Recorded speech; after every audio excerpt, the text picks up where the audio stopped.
This is 1480 KRAE Cheyenne. Right now on 1480 KRAE, it's time for the Pro Show, featuring the only father and son sports talk show talking about the local sports scene as we take a look back and look ahead to upcoming events around our area. The Pro Show is on now, right here on 1480 KRAE. And good morning. Welcome to the Pro Show. I'm Larry Proietti, along with Nick Proietti, and we're going to get right into our guests for this morning. First up is LCCC men's soccer, and he is the head coach, the interim head coach.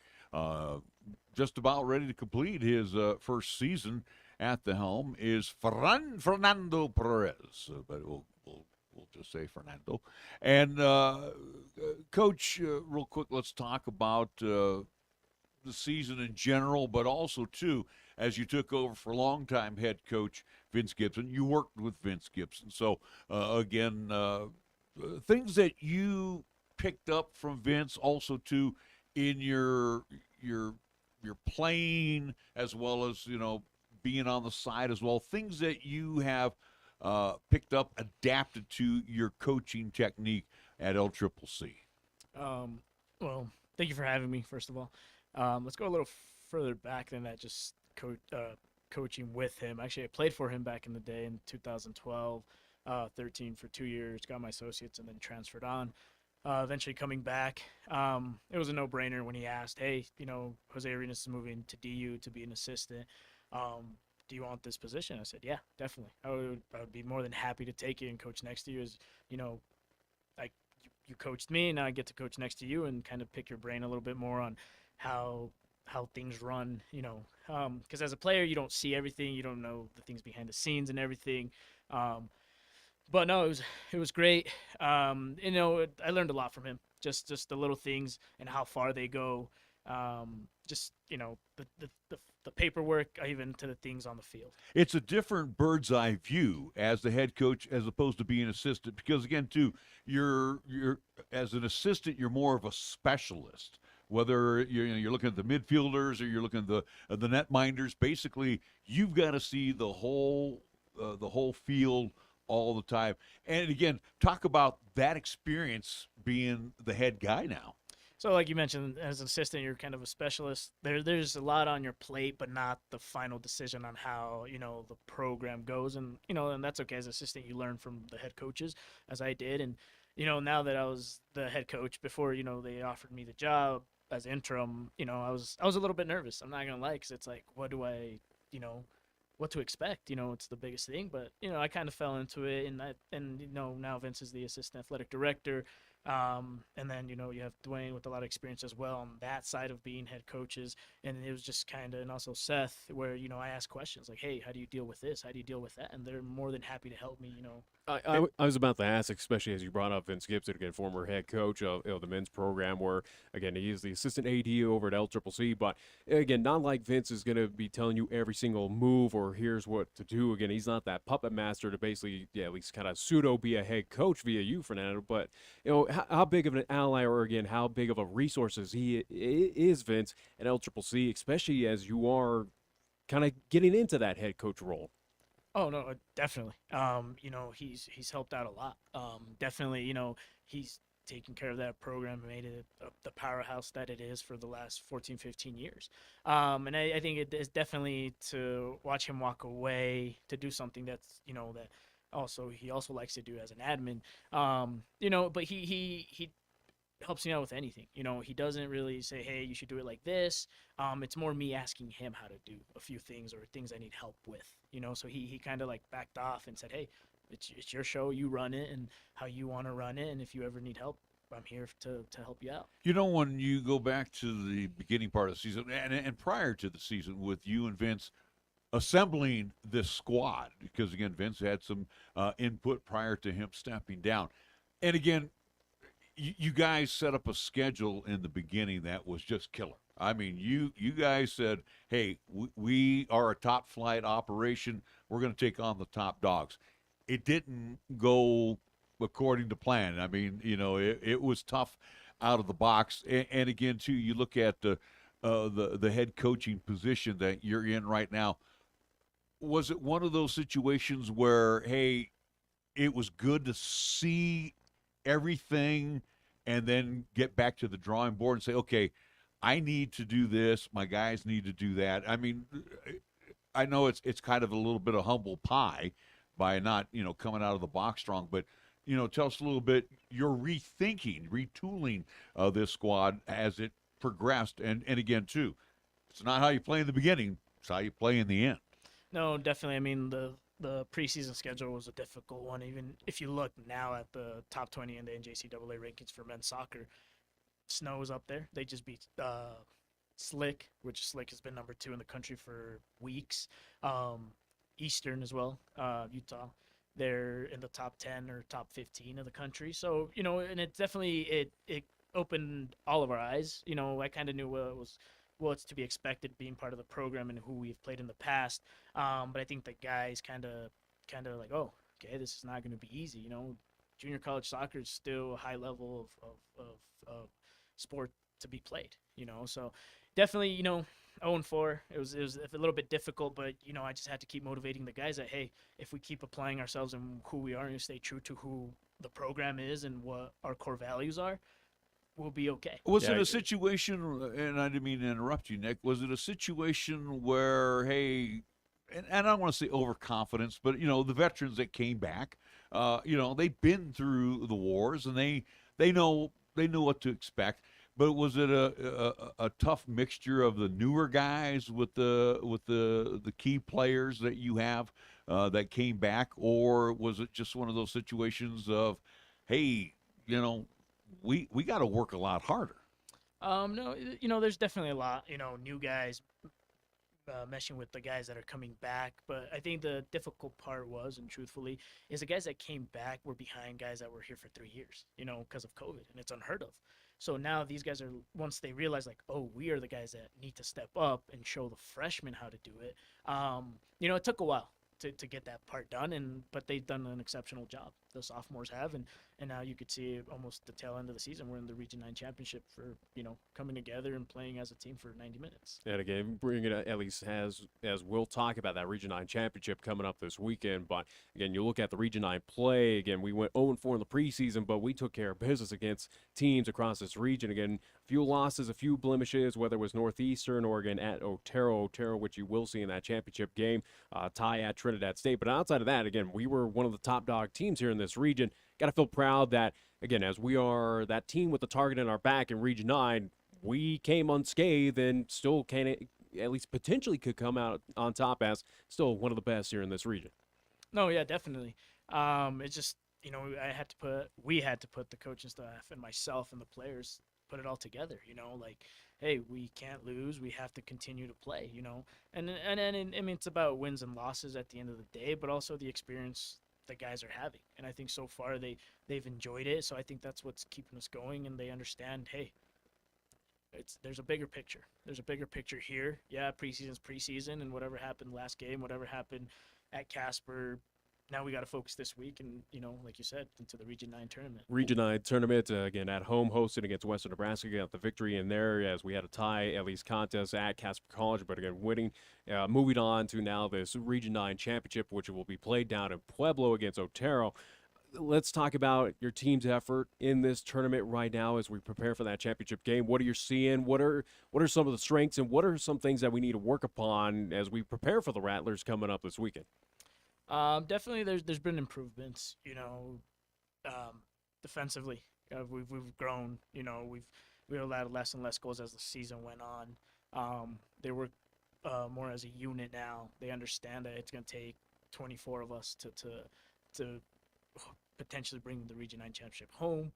No, but their effort. I think it's their effort and their work rate for 90 minutes. Any guy that comes off the bench, he works as hard as the guy that started the game. So I think that's the biggest thing that we have going for us. The Region 9, and again, top to bottom, north-south. Gosh, this is a tough conference, and people don't realize, again, we can talk about the Snows of the world. We can talk about the teams out of Florida, Texas. They're all good, but this Region 9, I mean, at times it's a bloodbath. I mean, it is a very competitive region. No, yeah, it is. I mean, we're just try to do the best we can do to potentially go to the national tournament. But we work hard for whatever we have and whatever we've done. We've worked hard for all of it. So I think that's the and throughout the state, right, with Casper Northwest, and all the schools like that. I think we kind of have that same mentality of, hey, we have to work hard to get where we want. You talk about and Nick, you mentioned you know good and bad.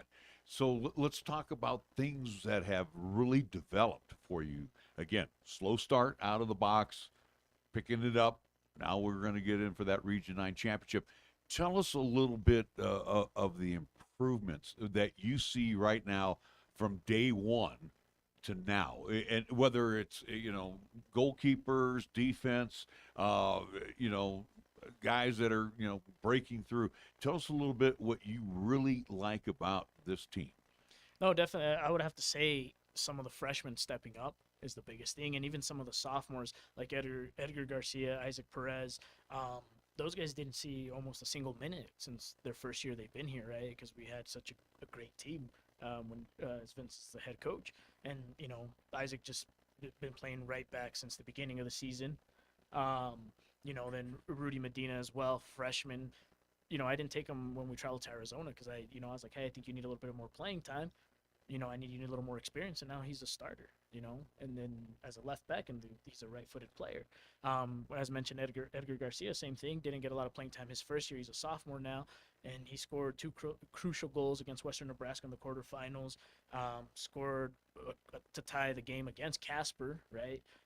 Scored his PKs as well. So no, just the guys that are we're coming together at the end, like you said, and they're stepping up. I think that's the biggest thing that I have.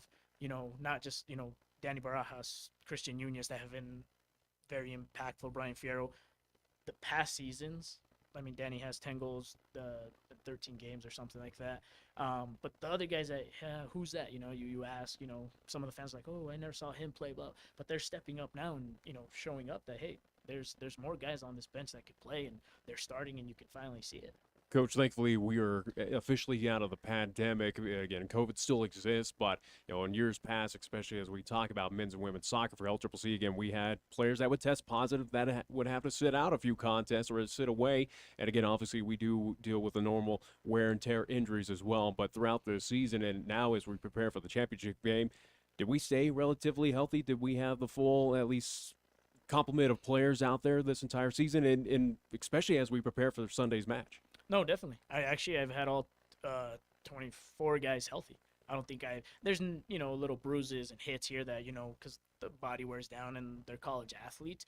But no, definitely that somebody knock on wood, that there was no sprained ankles or the biggest one is hamstrings, anything like that. No, they've stayed healthy.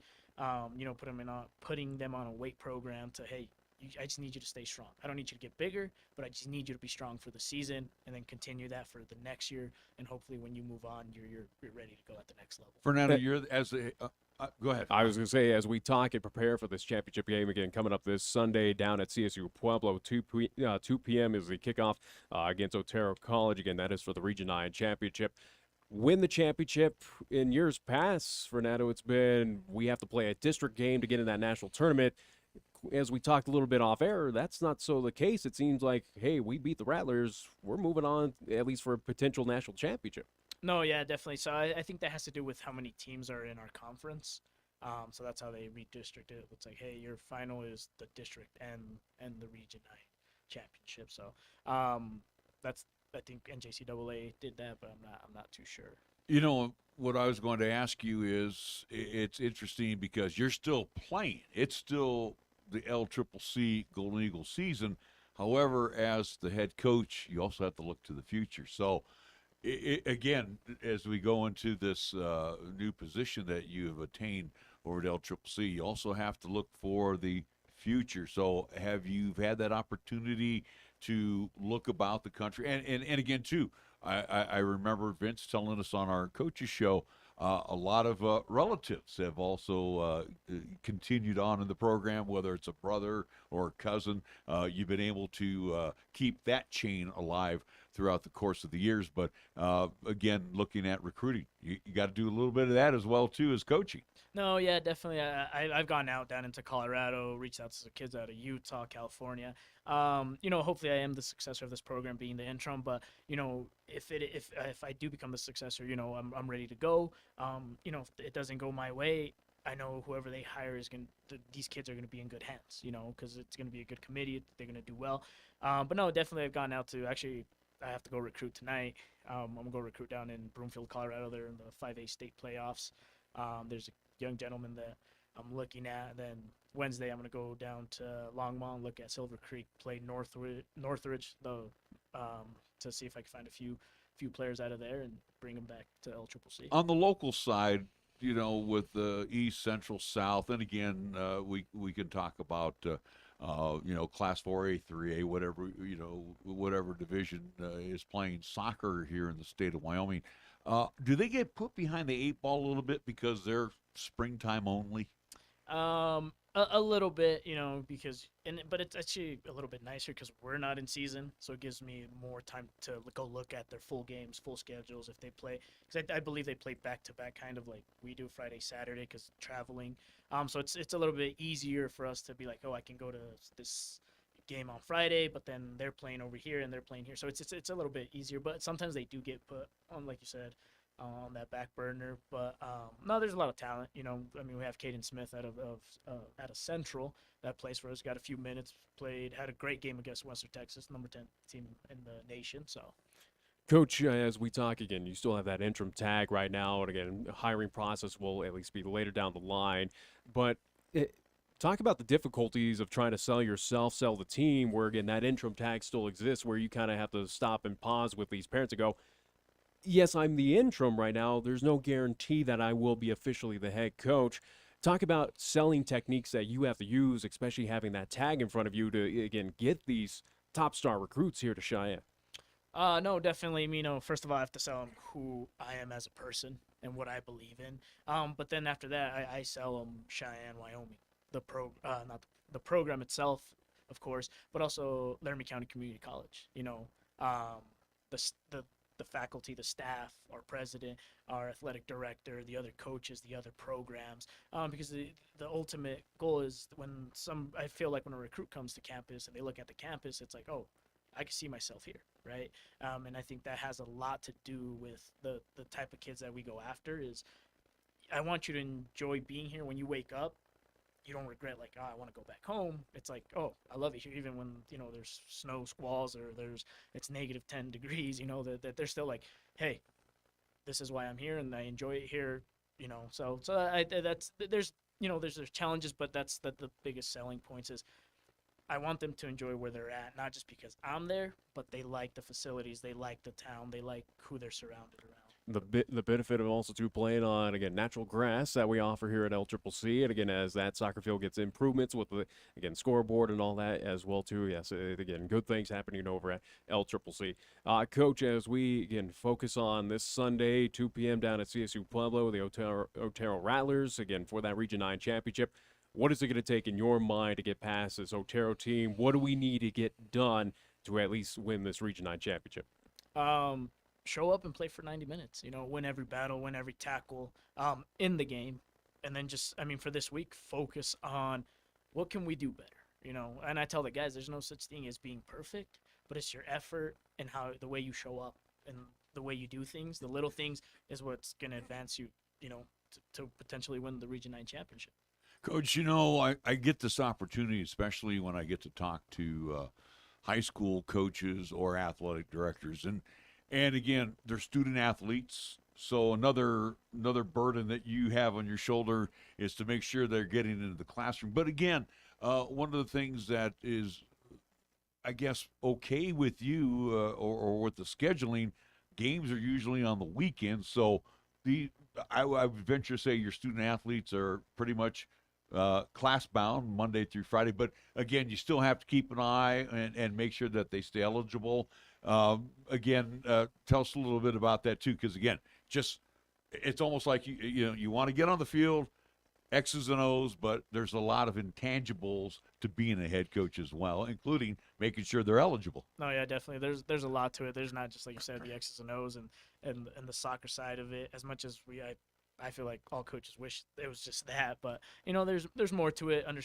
Understanding how each individual is as a person, but like the school side of it, Monday through Thursday, we do study hall for 2 hours. They come in, put their phones up, and get their work done. And then every 2 weeks, we meet with them, myself and my assistant coach, with certain groups, and then just talk to them. Hey, what's due? What's coming up? How are you feeling? How's school? How's family? And just kind of get to know them a little bit more. If they're struggling, they can always come talk to us. Or if we don't have the answers or what they need, there's enough resources at LCCC that they could go ask for help. Do the instructors or professors get a hold of you personally and say, hey, Nick is having some problems right now in history, for example? Yeah, definitely they do, which I think it's great, and because they care about the students, which is awesome. Instead of just like, hey, he's not doing well, you're gonna fail. Next kid up, they do, and then I go have a conversation with the student athlete and say, hey, what's going on? Do you need more time? Do you need a tutor? Is there anything? How can we help you to, help you succeed in class? Because it's not always about the sport as much as we all want it to be, but you got to be a student first and then be an athlete. But no, definitely I enjoy that. Communicate with the professors a lot, and then and see if what the student needs. Yeah, and again, being a student athlete, a lot of demands. So again, first off, congratulations on the great rebound by your team, and there's still more work to be done. So we wish you all the best against the Rattlers, and again. You know them better than we do, so you know what to expect. And again, Fernando, hopefully we get a chance to talk to you, and maybe we can say head coach and drop that interim tag as well. Fernando Perez, the LCCC interim men's head soccer coach, joining us here on 1480 K-Ray. We're going to pay some bills. We'll be right back. Capital Lumber is number one in Cheyenne. Are you listening? We're all the lumber store you'll ever need. For electrical, plumbing, paint, and tools, lumber and hardware, we're for you. We're out to earn your business, yes indeed. Capital Lumber is number one today. Are you listening? Capital Lumber's at your service all the way. Remember, for all your lumber and hardware needs, stop at the family-owned and operated Capital Lumber Company at 1222 Dunn Avenue in Cheyenne. Cowgirl fans, get ready for an exciting basketball season under new head coach Heather Ezell. Cowgirls are coming off a great postseason run and look to carry that momentum into the 2022-23 season. Ticket packages are available now, all at prices that fit your budget. Don't miss any of the action as the Cowgirls return to the Arena Auditorium this fall. Renew or purchase your tickets today at gowyo.com/tickets or call 307-766-7220. We'll see you in the Arena Auditorium for Cowgirl basketball this season. Your locally owned and operated radio stations, KYOI FM and 1480 K-Ray AM, are just that, local, serving Cheyenne and Laramie County, where your advertising dollar stays local too. It doesn't end up in Colorado, Oklahoma, New Hampshire, or even New York. We conduct business here, we shop here, and we live here. And we support our entire community 24/7, 365. Just because it has a window dressing doesn't mean it isn't a facade.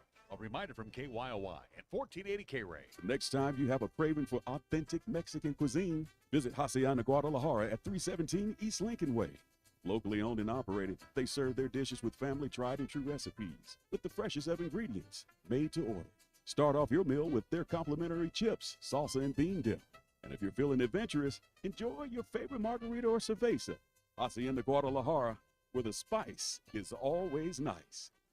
MHP is a certified public accounting and consulting firm located in Bow, Cheyenne, and Fort Collins, offering accounting, tax, and consulting services to businesses, not-for-profit, government, and individual clients. MHP takes pride in their commitment to providing close, personal attention to their clients. They also continue to invest time and resources in continuing education, state-of-the-art computer technology, and valuing their relationships with you. MHP is a proud supporter of local and UW athletics. MHP, 314 West 18th Street, or call 634-2151. Here's the latest weather forecast on 1480 K-Ray. Weather happenings on tap for today's sunshine. Expected daytime high near 65. Partly cloudy and breezy for tonight with a low down of 38. Tomorrow, Wednesday, sunshine and breezy. We're calling for a daytime high near 63. 33, and Wednesday night a mostly clear night, with our low dropping down to 30.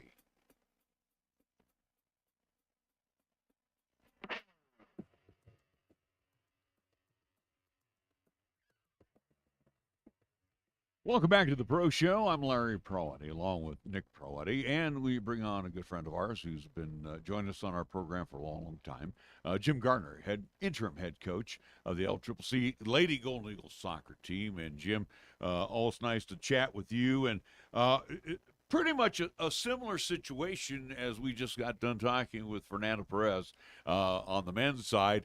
Again, the feel-out process, so to speak. Jim Gardner's coaching along with his staff and the ladies, it took some time, but all of a sudden the philosophy kicked in. Ladies started working a little bit harder, and the fruits of all labor right now starting to show some good signs for the Lady Golden Eagles.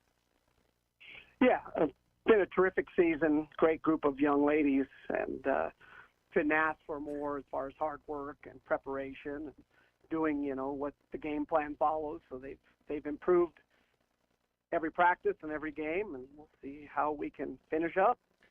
Jim, even though you have the interim tag, and again, whether it's one season, I don't know if they're going to ask you back or if you will come back for another season, but you also have to look to the future right now too. And I know you got a great staff assembled around you as well. You still have some season left here, but you got to look ahead towards next season. Have we had a chance to talk to other young ladies about attending LCCC and being a part of this soccer program for the future? Sure. There's always kids that are interested in school and watching the better teams in the country and showing interest. So we've had that, and I've talked to a few of them, but everything's kind of on hold, as you would expect with an interim coach. They don't really want to commit or make a visit until they sure what's going on. And at this point, I don't think I'll be back. I'm not going to apply for the job. It's something that someone else needs to come in, like it was a few years ago. It was great stepping in with the girls, but it's time for me to go back to where I was. Coach, as we talk about, again, preseason was a little bit rough out of the box for LCCC, but again, as we go through Region 9, a few blemishes here and there, but again, we got it done. Again, as we talk on the men's side and the women's side, again, we've always had that big target on our back here in this region, again, just going off of how many national title appearances, again, tournament appearances, I should say, again, Region 9 championships, and again, rightfully so, of what you built, again, in previous seasons with LCCC. As we went through the Region 9 tournament, once again, we are Region 9 champions, but let's recap what happened down in Pueblo, Colorado, again, getting victories against Western Nebraska, taking care of business against Otero College. What did you see? What did you like out of your team, Coach, as we prepare for the district championship? Well, I think the biggest thing that they did is they really bought into the game plan. The staff spends a lot of time watching video and coming up with ways that we can play better and also ways that we have to defend or counter what the other team is doing. So I think the biggest thing was just how well they bought in. They understood. We've been working on a lot of things all season long, and we just finally a couple weeks ago just started where we're good at, and we've been working on that.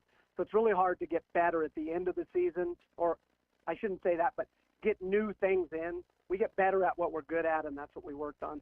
As far as Casper and Otero went, and Western Nebraska, we'd beaten both Casper and Western Nebraska, so we knew that we had a good chance there. Otero had beaten us a couple weeks ago, and we knew that game was going to be hard. So coming up with the game plan, sticking to it, our fitness, our mental attitude has been great. They've never been afraid of anybody, and I think that goes when you play the best teams in the country.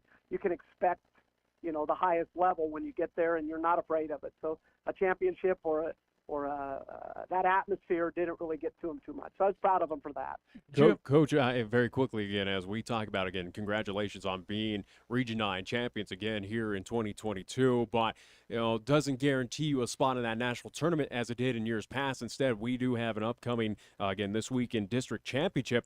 Again, in years past, Coach, it seemed like once we won that Region 9 championship on the women's side, we were automatically moving on to that national tournament. The men had to play that district championship. What kind of changed in recent seasons? Why LCCC, especially on the women's side, why do we have one more game in front of us, to get to that national tournament? Well, it's been back and forth over the years.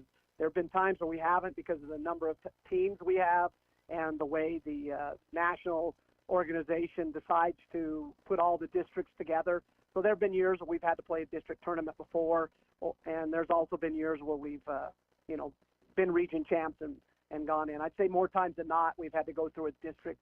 It's been Kansas and Arizona and St. Louis, and now it's Oklahoma.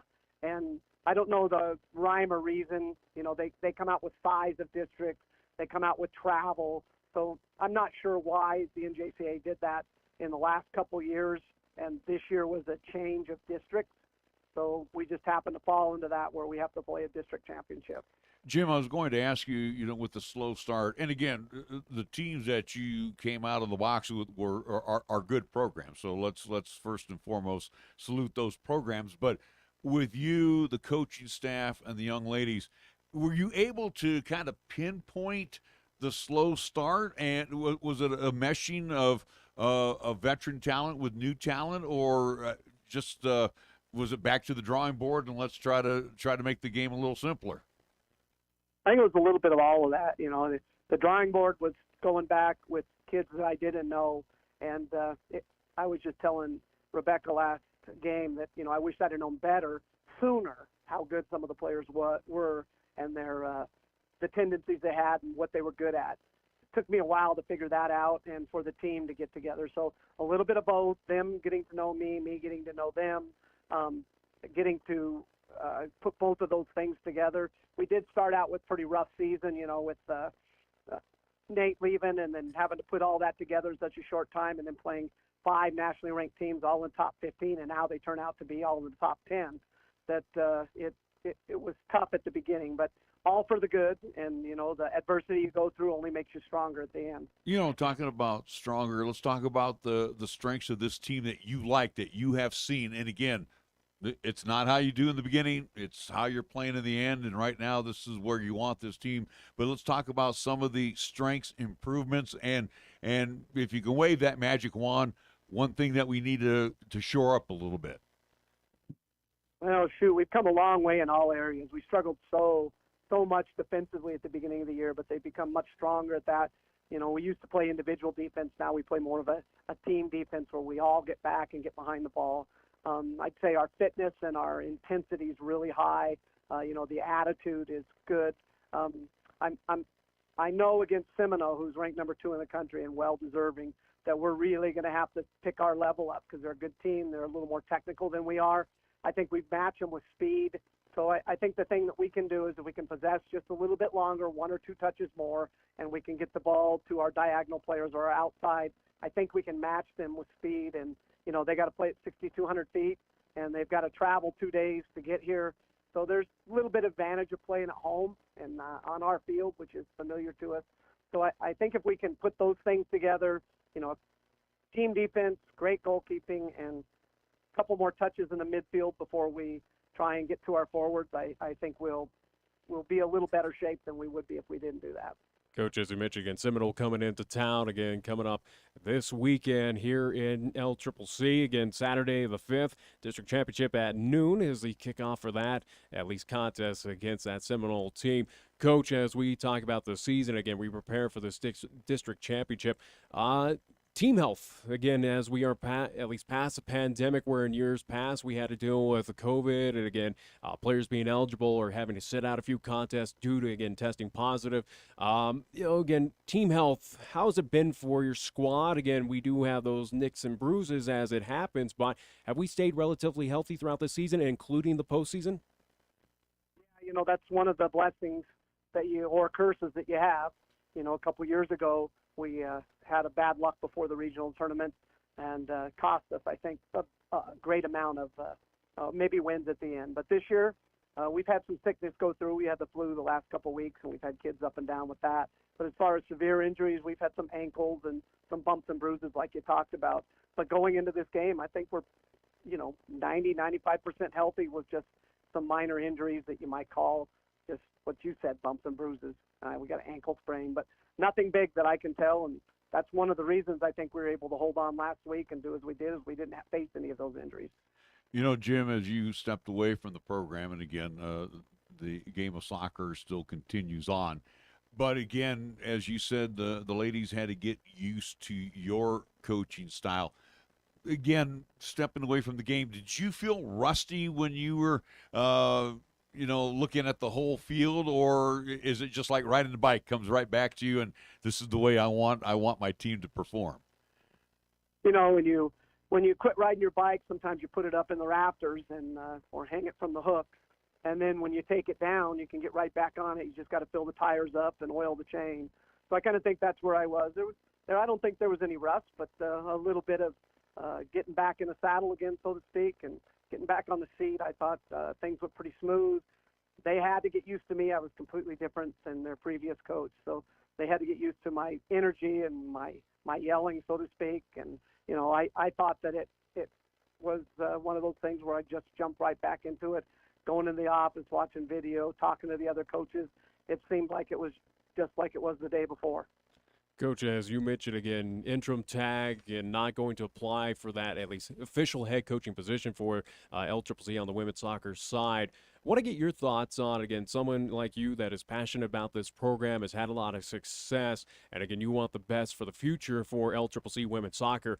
What's kind of the ideal candidate in your mind that you're hopeful that LCCC and this, at least, again, administration will hire on to at least take the lead after this past season? You know, again, I'll toss out examples of, again, a successful high school coach or, again, one of the assistant coaches there at LCCC. I mean, what's kind of the ideal make and build of a coach that you want on as that official head coach for LCCC in the upcoming seasons? That's a really good question. I've been talking to other people about that, and talking to Mark or AD about that as well, and people around campus. But one of the reasons I don't want to apply is because it's such a commitment. I don't think I can come for 1 or 2 years and then try and recruit, telling kids that I'm going to be gone in a year or two and come play for me anyway. I don't think that's a good way to do. And I just can't commit to 4 or 5 years with the life I have going on with my grandkids and things like that. So it's not that I can't do it or don't want to. Because of the kids or the college or anything. It's because life moves on, and once you're retired, it's tough to come back to that. And I enjoy where I'm at, and there's things I want to move on to. But as far as the type of person, you'd always like it to be someone that you can talk to, or that you might be able to mentor or suggest things to. So I think we've tried the younger route, and I don't know if that's the way to go. I know there's great young coaches, but I would say somebody that's got a little background behind them. LCCC has got its niches, and Cheyenne has its niches in this region, the way you recruit. I think there's got to be an international connection, that you're able to recruit internationally, because the best players in the country are coming from, overseas somewhere, or down south from Brazil or Mexico or something like that. So they've got to have that kind of connection to be able to bring in the top level players. And I think they've also got to be someone that has an idea of what this community is like. Fundraising is a big deal of college athletics, and if you come in here and you don't have the idea of what Cheyenne is, the community, the atmosphere, I think it's very difficult for you to fit in just a year or two, and I think people are expecting you to be successful. So my ideal candidate would be someone with experience, someone that has an idea from this region, I would hope, but that'll have to be with the candidates, because there's people that can do it. It's just they're going to have to want to learn, and maybe we can help them do that. Final thought from me, Coach, and again, thank you so much for joining us. I'm glad you mentioned on the coaching side, and we've produced some very good student athletes out of our high school Central and East, and of course now South coming into play. As a coach, when you are looking at, and again for parents and students that are involved in soccer, some of the things that you look for in that student athlete to be a part of the LCCC Lady Golden Eagles program. Well, you always want character, and character comes in so many different forms. I like that intensity of a really hardworking person. I like that attitude of, I'm not going to lose in any situation. And then there's all the other aspects of it, the hard work. What kind of things do they do off? Do they play other sports? I like multi-sport athletes. I want good students. One of the things that LCCC soccer has been known for is not only, play on the field and off the field, but in the academic classroom as well. We've always had one of the highest GPAs, if not the highest GPA for the athletic team. So academics. You don't have to worry about things as much.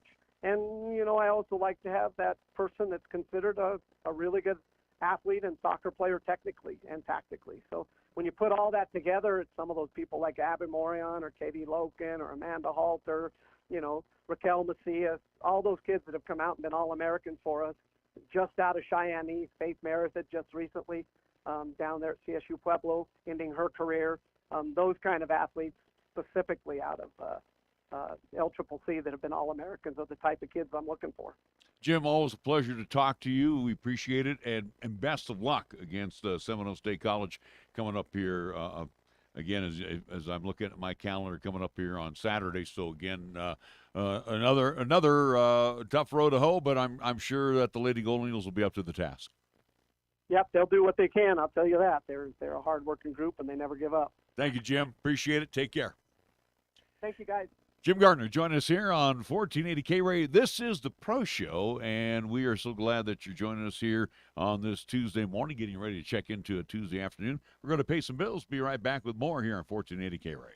Joe Buck and John Smoltz welcoming you back to the City Center Convenience Mart. Heather's moment has arrived, and you just hope all that training pays off. Heather lays down her purchase, but Randy rings it up as slowly as he can. Uh-oh. Yep, she's looking at the cigarettes. There's nothing good back there. Heather's arm is in motion, but she just grabs the gum off the counter. That's a slick move. Even Randy tips his cap to Heather. Stand Up to Cancer and Rally wants you to reduce your risk for cancer. Go to takeahealthystand.org. Treat your taste buds to a warm bagel at Mort's Bagels with your favorite cream cheese. Perfect for the office or perfect at home. Mort's Bagels are always made fresh and delicious daily. They are perfect for breakfast and lunch too. Did I mention perfect? For 3 decades, Mort's has served us with amazing bagels and customer service. Ask about their specialty and seasonal selections too. They even deliver. Mort's Bagels. Treat yourself today. 1815 Cary Avenue, downtown Cheyenne. The West, the way you want it, Terry Bison Ranch. You're invited to enjoy a holiday feast this Thanksgiving Day at the Senator Steakhouse at the Terry Bison Ranch. The menu from the hot entree station features herb roasted turkey, lemon rosemary grilled chicken, bison short ribs and barbecue sauce, and the fixings including mashed potatoes, gravy, along with green bean casserole. But wait, there's more. Stop by the many stations and fill up, including the breakfast station, serving delicious omelets and other goodies. The hand-carved station with roasted turkey, prime rib with au jus, and horseradish. Also, there's other stations featuring salads, shrimp and salmon, sweet and assorted breads and rolls, and most importantly, save room for their dessert station with pies, cakes, and cheesecakes. Remember, you can also enjoy $10 bottomless mimosas and Bloody Marys. Seating times are at 10:30, 12:30, 2:30, and 4:30 p.m. Call and reserve your spot today at 307-634-4171. It's $43.99 for adults, kids 5 through 12, $21.99, kids under 5 eat free. And there's a 10% discount for seniors and military. It's a remarkable Thanksgiving buffet this Thanksgiving Day at the Senator Steakhouse at the Terry Bison Ranch. Take exit 2 to the Terry Ranch Road. MHP is a certified public accounting and consulting firm located in Bow, Cheyenne, and Fort Collins, offering accounting, tax, and consulting services to businesses, not-for-profit, government, and individual clients. MHP takes pride in their commitment to providing close, personal attention to their clients. They also continue to invest time and resources in continuing education, state-of-the-art computer technology, and valuing their relationships with you. MHP is a proud supporter of local and UW athletics. MHP, 314 West 18th Street, or call 634-2151. For nearly 30 years, family-owned and operated Lennox Auto Body, along with the Auto Glass and Detail Center, has been serving our community with quality and customer satisfaction. It's a pretty simple drill. When you want it done right the first time, call Lennox Auto Body for an appointment at 307-634-6608. Lennox Auto Body at 1020 Dunn Avenue. And the Auto Glass and Detail Center. Remember, it's not clean until it's Lennox clean at 617 East Pershing Boulevard. Lennox Auto Body. No shortcuts. No compromise. Here's the latest weather forecast on 1480 K-Ray. Weather happenings on tap for today's sunshine. Expected daytime high near 65. Partly cloudy and breezy for tonight with a low down of 38. Tomorrow, Wednesday, sunshine and breezy. We're calling for a daytime high near 63. And for Wednesday night, a mostly clear night with our low dropping down to 30.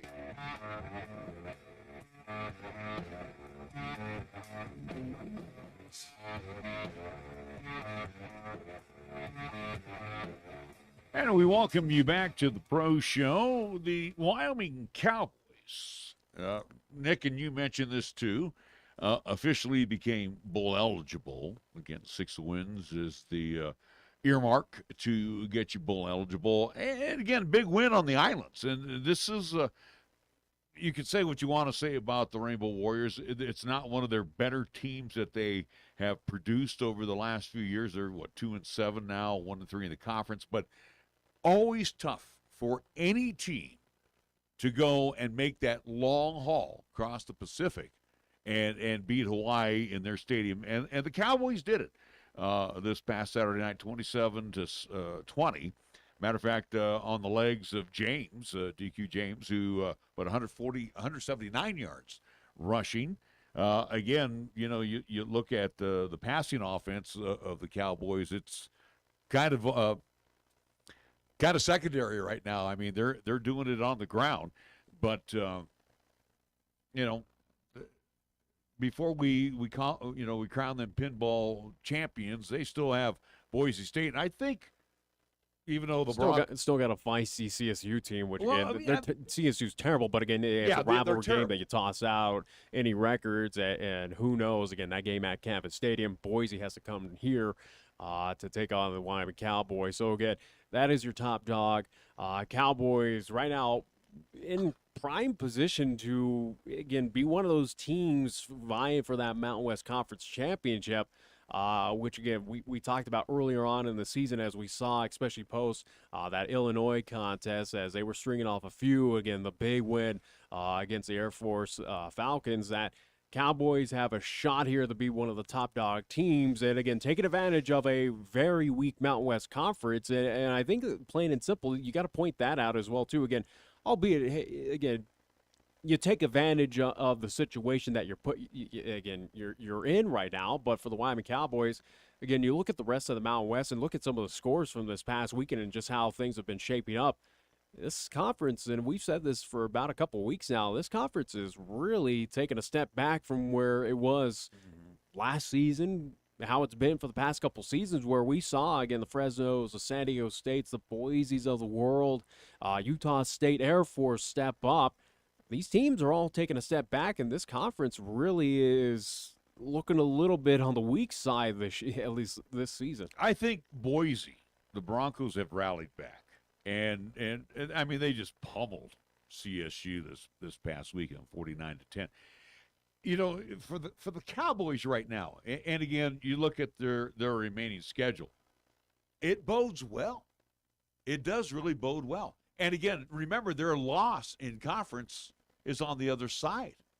On the western side, they lost to San Jose State. So if they can bump off of Boise, they can be the Mountain champions.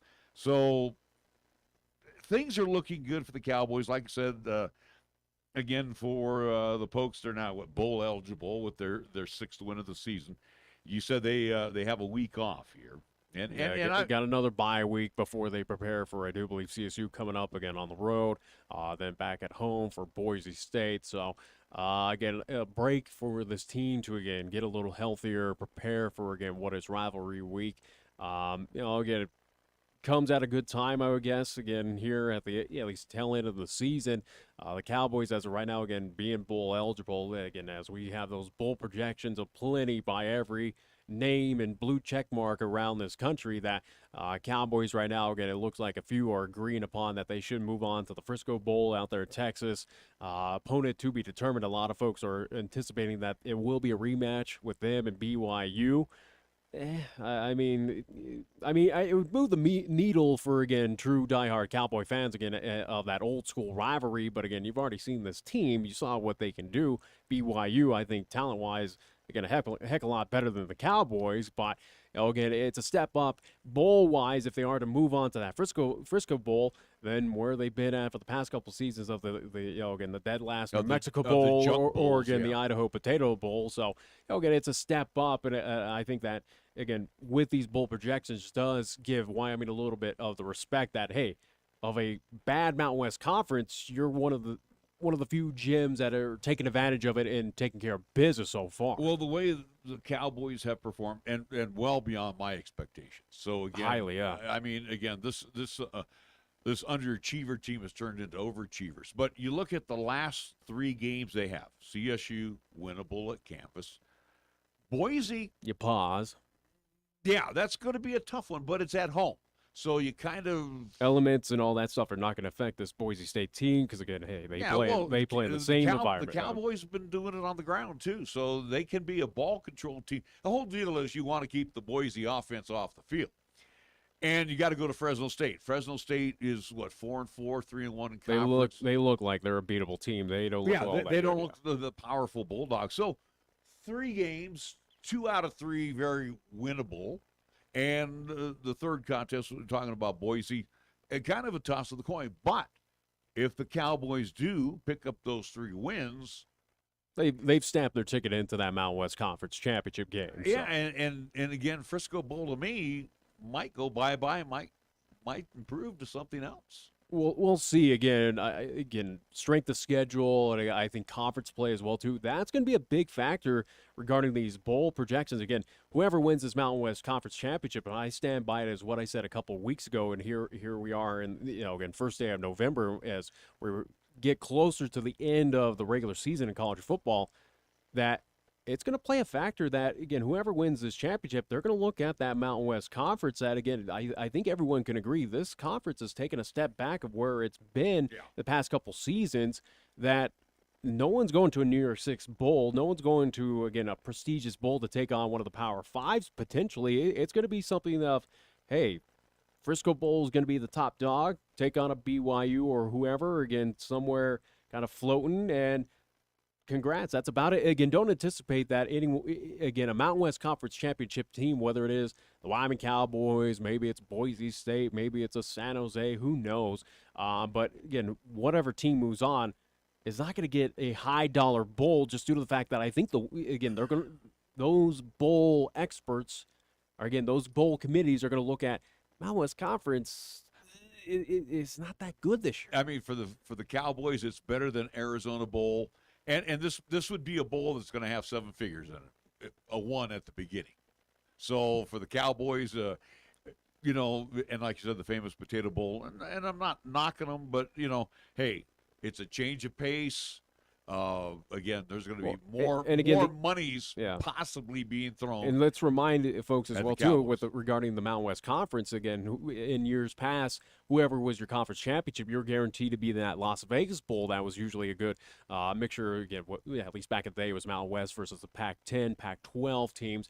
Again, Mountain West Conference lost that contract. They no longer have that Las Vegas Bowl. So again, it's something that bowl amount for this conference has dwindled over the past couple seasons, just losing those contracts. So again, interested to see who becomes bowl eligible in this conference, where in years past we were talking 6, 7, 8 teams were. I don't anticipate a whole lot's going to be moving on to that, at least bowl season coming out of the Mountain West Conference. Just again, I think conference play and just seeing how these teams have been, especially non-conference. Look at CSU. Look how bad they got thumped in their non-conference. I think this is going to hurt some teams, including the Wyoming Cowboys, who again are taking advantage of the situation. It's going to knock them down a bit, where maybe in years past, or if this conference is a little bit better, you get that nod to take on, again, some Big 10, Big 12 opponents in, again, some high prestigious bowl, whatever it may be, of the umpteenth amount that we have currently. So we'll see how things shape up. And let's take a look real quick. Who is bowl eligible right now? Boise, Cowboys, and that's it. Those are the only 2 teams. San Jose State has 5 wins. So that's the next, and Air Force has 5 wins as well. So those will be the next 2 teams that would become bowl eligible. So that's kind of rough as we come down to the end of the regular season. That again, 2 teams out of the Mountain West Conference right now are bowl eligible, where in years past we had about 3, 4, 5 guaranteed, even up to 6. So and teams that have really fallen on hard times as of late. UNLV. They came out of the box strong. They're now 2-2 in conference, 4-4 overall. San Diego State 4-4 overall. Fresno State also 4-4 overall.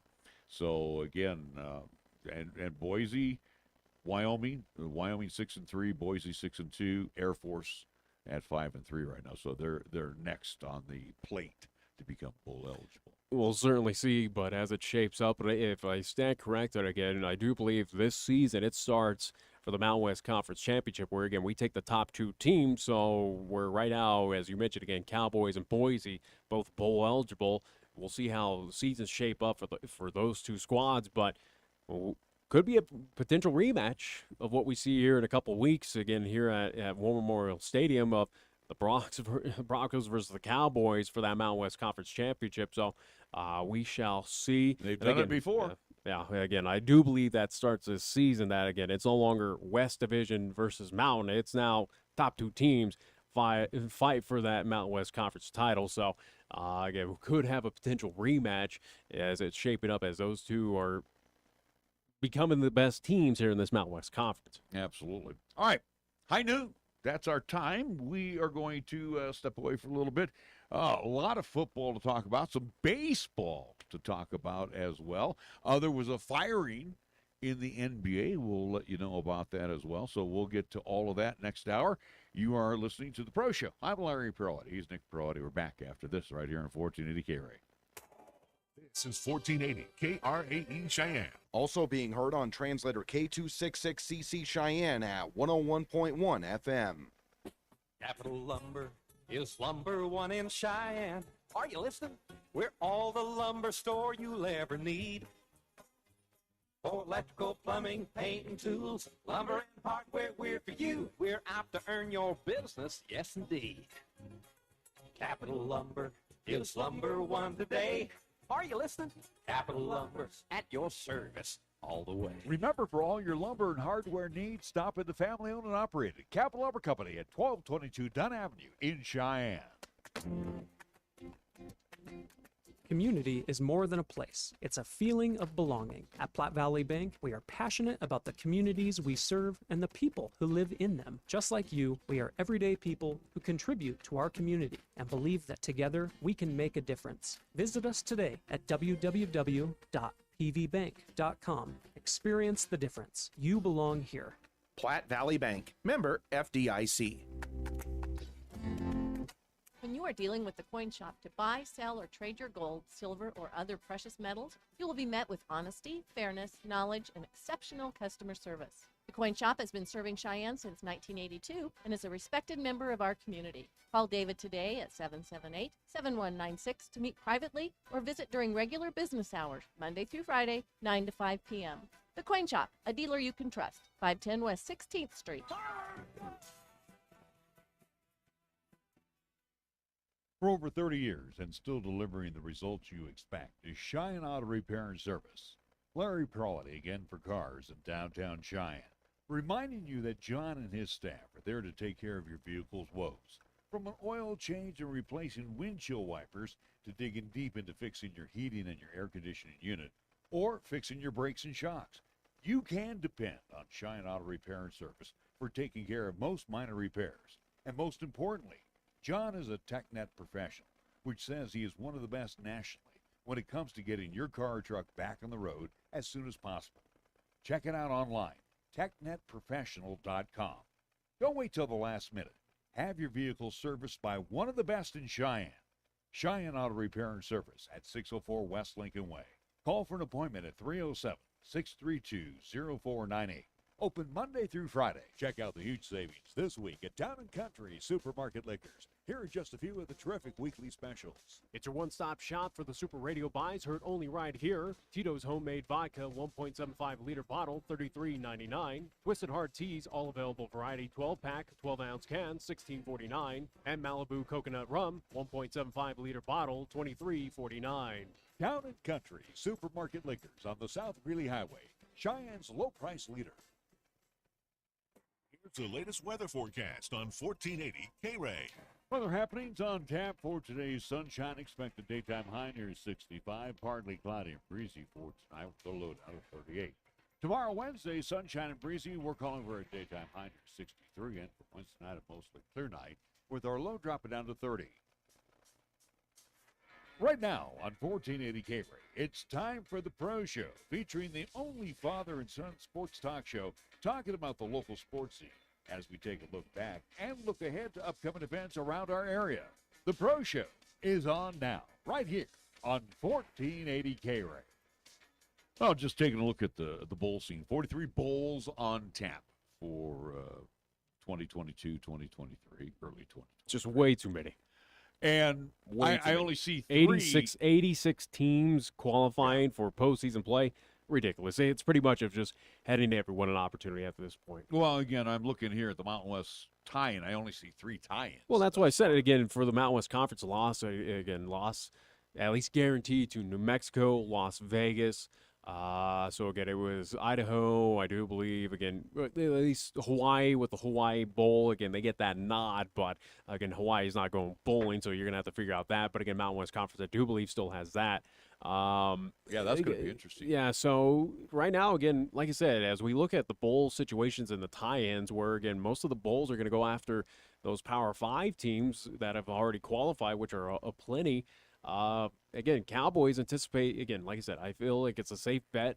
Frisco Bowl, take on whoever at large, if it is a BYU or whoever. I don't anticipate, again, postseason play for the Wyoming Cowboys. They're going to take on any Power 5 team, whether it is out of the Big 12, Pac-12, Big 10. I just don't see it. I don't think that those bowl committees are going to allow it.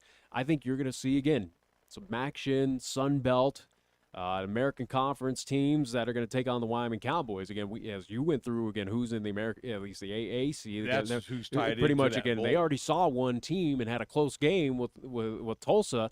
So it's something that, again, anticipate the Cowboys, you're going to play those mid-major conferences, and it is what it is, and you don't get a true litmus test of what this team is made of. Or granted, you kind of did on the road against Illinois, a Big Ten squad, and again, you got embarrassed on the road in Champaign. So it's something that Cowboys this season, yes, you're taking advantage of what is the scenario, what is the situation with this conference, but what you're going to be awarded with is kind of, again, subpar bowl of, congrats, you made it through. You mentioned the Frisco Bowl. That is already tied in with the AAC. Okay, the whoever the opponent is, that's TBD. Here's some of the to be determined bowls: the Fenway Bowl in Boston. Cowboys are not going there. New Mexico Bowl, potentially. The Myrtle Beach Bowl in Conway, South Carolina. Doubt the Cowboys are going there. It wouldn't be bad. Let's see. I'm going into the later bowls here. The Boca Raton Bowl. Doubt they would go December there. 20th. What else is it? Anticipate Wyoming's going to stick within this side of the Mississippi. Independence Bowl in Shreveport, Louisiana. Once again, I'll say they'll stick around this side of the Mississippi, kind of more in the mountains. They've at least reached the out to west Air side. Force before the Independence Bowl. You mentioned Hawaii Bowl as a TBD. Now is definitely, because with Hawaii being lousy this year. The Gasparilla Bowl in Tampa, Florida at Raymond James Stadium. What else we have? Gerald Ford Stadium in University Park, Texas. That's the First Responder Bowl. And let me see if there's another to be determined. Everything else is ACC, Big 12, Pac-10. Anyways, we'll see. As again, the issue with the bowls as well too is, again, there's so many bowls at this point in time. How do we award 86 teams in Division I play to again play the give them a postseason? bid. They've won 6 games. Yeah, without a doubt. Again, they will, but I'm just saying it's a scenario that, again, has been a growing issue in college football. And again, we'll see as now we move into this Power 5, and it sounds like Power 5s are going to be its own entity and competing for a national title. Again, what does it leave for the mid-majors, for a postseason play? But as it stands right now, again, 43 bowls, it's ridiculous. 86 teams qualify for, again, bowl eligibility for a bowl game to play in the postseason to get some money. Come on now. I think that's a little ridiculous. And again, how many teams exist right now in Division I football? It's around high 120s, 129 or something like that? You're telling me 40, 50 teams are sitting out.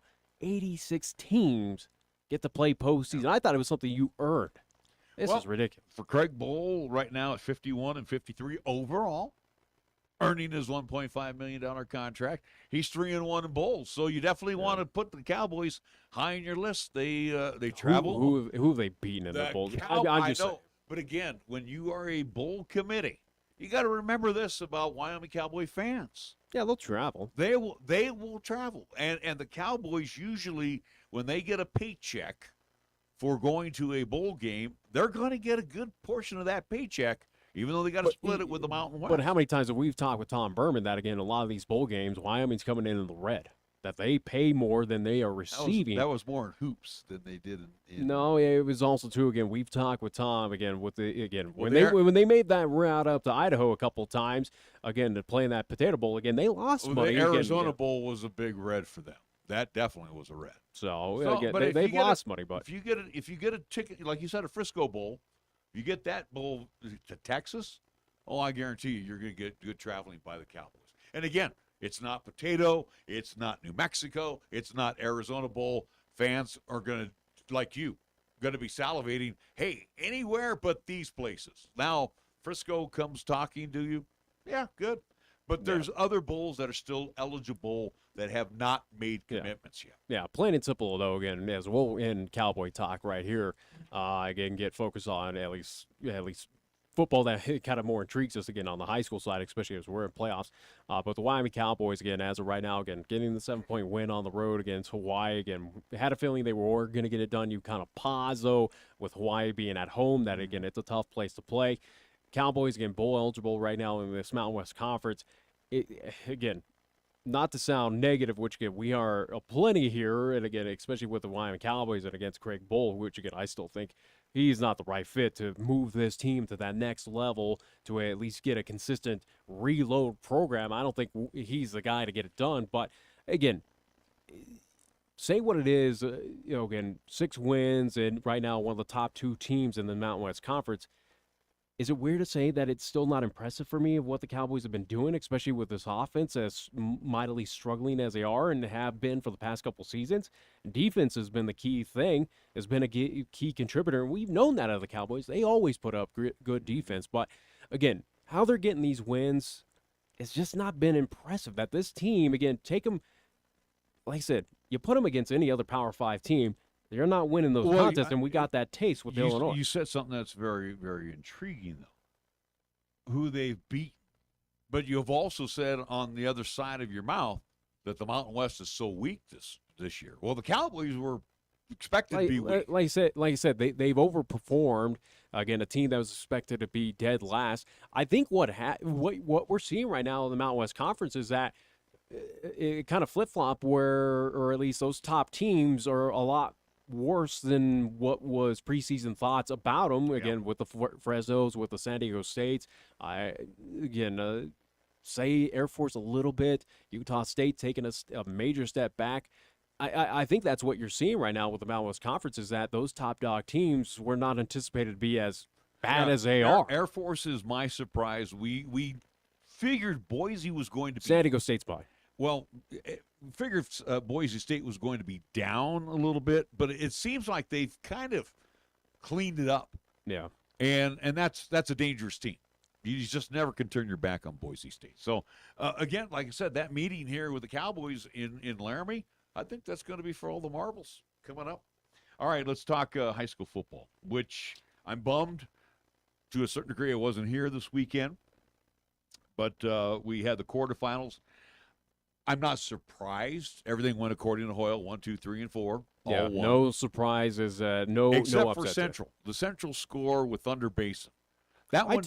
And again, this is something where I'll look playing dead in your eyes and say, this Thunder Basin team did not deserve that 5 spot. Again, the Bolts, or at least let me kind of rephrase that, saying that this team was not a 5-seed team. Again, that Thunder Basin, I had major question marks going into the postseason that this team did take a step back, and again, it got hurt by a lot of the graduation rates, and it showed in that at least quarterfinal contest against Central that, again, Thunder Basin was not as impressive as everyone across the state thought they were. See, and here's where I'm going to stop you and say that Central, to me, since the East loss and with the injury to Colin Newton, have turned their season around.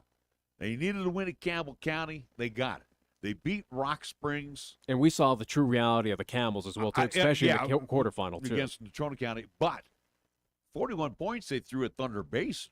And like I said, the Thunder Basin was a beatable team. I did not anticipate they're that. beatable, but look, I did not anticipate that Thunder Basin was going to be close in that contest. Well, again, they were beatable, but look at the margin of victory, 31 points. The Indians right now are playing good football.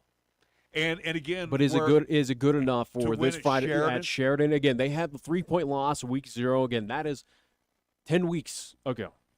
Sheridan is a different beast, and especially in the playoffs. This is now your defending 4A state champs. They're 1 win away from, again, getting another title. Again, Sheridan, along with Natrona and Cheyenne East as well, again, 3 of those teams, if you're opposing them, you kind of step back and you kind of worry a little bit because, again, those are the teams you don't want to face in the playoffs because, again, they take it to a whole other level. That's what makes a 2-3 matchup between Natrona and East very intriguing. And, again, we'll talk about that. But for Central, yes, they're playing great football at the right time, but you're taking on a juggernaut that is Sheridan. And again, Jeff Maury's squad is always good. We're not going to sell anything short on Sheridan. But their 2 biggest struggles have been against Cheyenne Central and Cheyenne East. And I think if you're going to catch Sheridan at any given time, you either catch him in week 0, week 1, or you catch him now here in this semifinal round. And again, especially where this team might be a little overconfident coming in against because they a decisive win against the Plainsmen. So it's something where could you catch them off guard, get a couple early scores, and have that nice comfortability as you get into the second half. Central right now has a good shot of upsetting Sheridan. I think without a doubt. I think the Indians could get past Sheridan even with this game on the road, but you pause, you step back and go, ooh, it is the Bronx at home, playoffs. They go and take it to a whole other level up there that they find a way, any way possible, to pull off these wins. Defensively, they're not as strong as they have been in the past, Sheridan, against the better teams. Central has their issues on the other side. Here's the 3 things Central concerns me about in this game with Sheridan. Penalties. Yeah. Turnovers. You can't turn it over against Sheridan. No. Special teams. Along with that, they have the special teams. I'm not too worried with Central. I think the kid back there. Yeah, I am. He can break it in a hurry.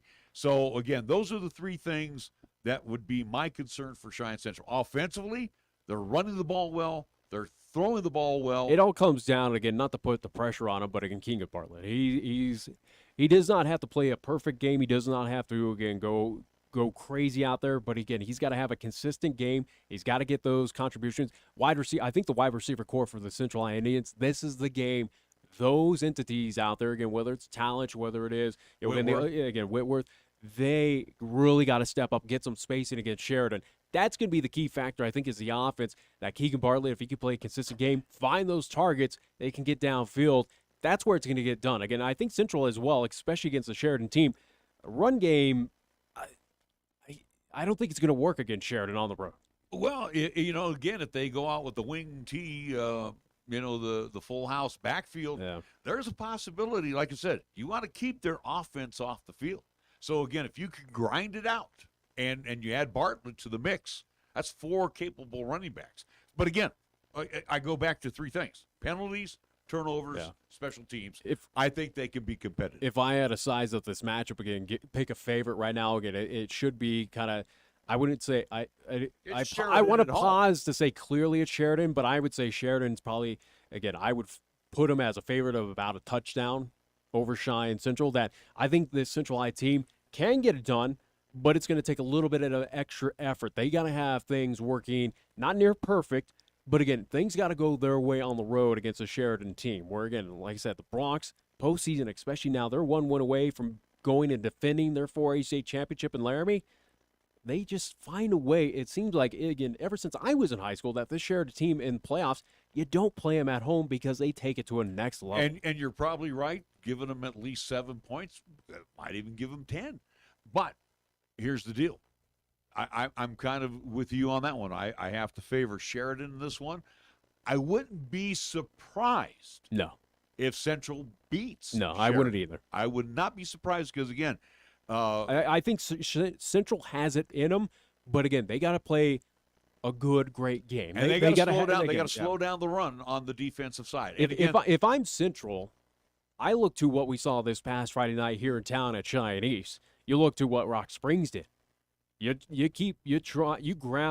kind of grind it down on the offense, kill some time off that clock, keep that Sheridan offense off the field for as long as you can, and see if that can work for you. And again, hopefully the defense can do its job, which again they can, and we've seen it in the past.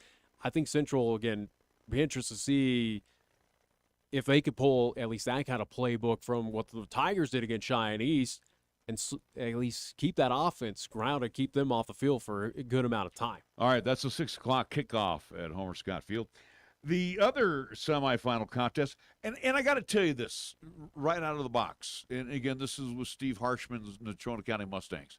First off, Campbell County, and I said, yeah, they would be in that, one of those dark. I had them at a dark horse, yeah. As a dark horse team, but you could tell right there towards the last 2 weekends and the first weekend of the playoffs. They got thumped. This team petered out. They got thumped, and again, they ran into another team that you don't want to face in the playoffs. That's the Natrona County. And again, benefit in Casper that, Natrona County, once again, same level as Sheridan, same level as East. They find a way to just step it up in those crucial moments. And again, they thumped the Campbells pretty hard, 63-6, moving on to the semifinals. Again, no surprise in that final. Had a feeling it was going to be.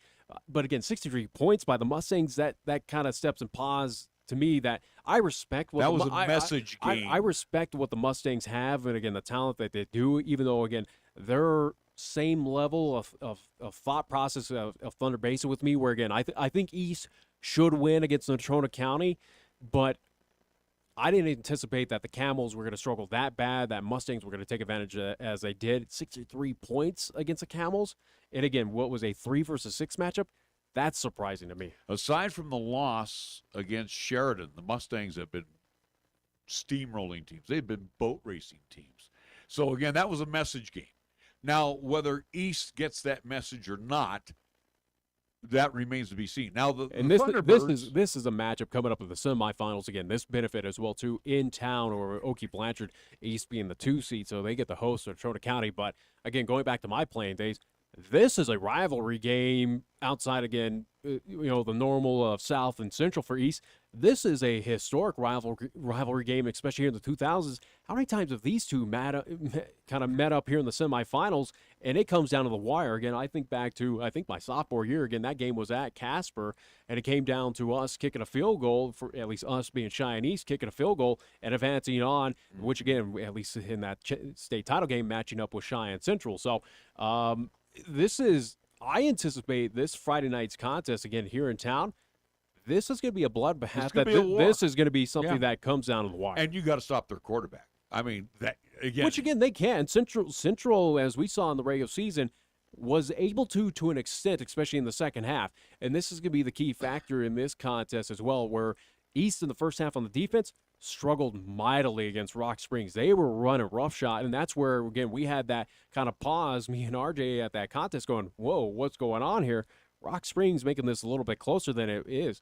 I think that if East can find a way to, on that defensive side, to slow down for all 4 quarters, not just become a second-half defensive team, they got to find a way all 4 quarters to slow them down, which, again, I think they can. Central was able to an extent. Central should have won that contest as well, too, at Risky Field. But there was other the penalties in that contest. But East, though, that's the one thing that worries me, where if Natrona wants to pull off the upset, on the offensive side, you take advantage early if that East High defense is struggling in the first half, which, again, historically in the regular season and what we just saw in the quarterfinals have. If you're able to put up some significant points there in the first half against that defense that struggles a bit to kind of get on the blocks, that's where I think Natrona County takes care of business, or at least can get past You have to stop Natrona's run game. It's a pretty simple drill, Nick. And that's what makes me worry. Again, that defense, again, for Cheyenne East has had difficulties. Go back to what we just saw this Friday night, especially in that first half against the Rock Springs Tigers. They struggled. And here's the deal with the T-Birds. If you stop their run, because, again, that's what they're trying to do. They want to keep – East has got a quick strike offense. They're going to score against Natrona. Natrona's defense is okay. It's not great. It's a step up in what they saw with Rock Springs. East could score on everybody. Okay? So, again, long as you got Cam Hayes and that crew out there, they're going to score. The 49-24 win over Rock Springs, not pretty much indicative. I think they pretty much, and I might be wrong, Nick, but I think the Thunderbirds kind of pumped the brakes a little bit late in the second half. Yeah. Knowing that they had that lead over Rock Springs. So, again, you want to keep those regulars healthy. It's going to be a war. I think the Thunderbirds, though, probably similar to Sheridan, probably about 10 to 14 points better than Natrona, but they got to stop the run. Yeah, I think sizing up favor in this contest between Natrona and East, you give them a slight nod to East. East, I'd say, a 3-point favorite in this contest. And it's going to come down to the wire. It's going to be interesting to see. Again, that defense, I think it's key for Cheyenne East. Got to step up early in this game. Got to make your presence felt against this Mustangs. Slow them down, prevent them from getting in the end zone, and let your offense take care of business. Again, we've seen this offense of Cheyenne East. It can score in a minute, can score in 2 seconds. It doesn't matter. This team is phenomenal on the offensive side. Need the complement of the defense to slow down the Mustangs. As again, we will not be in Class 4A this semifinal. We'll talk about where we will be for this Friday afternoon, I should say. But to size up again, who I think is going to be moving on to that state title game. Prediction right now, it wouldn't surprise me because again, both teams have good opportunities.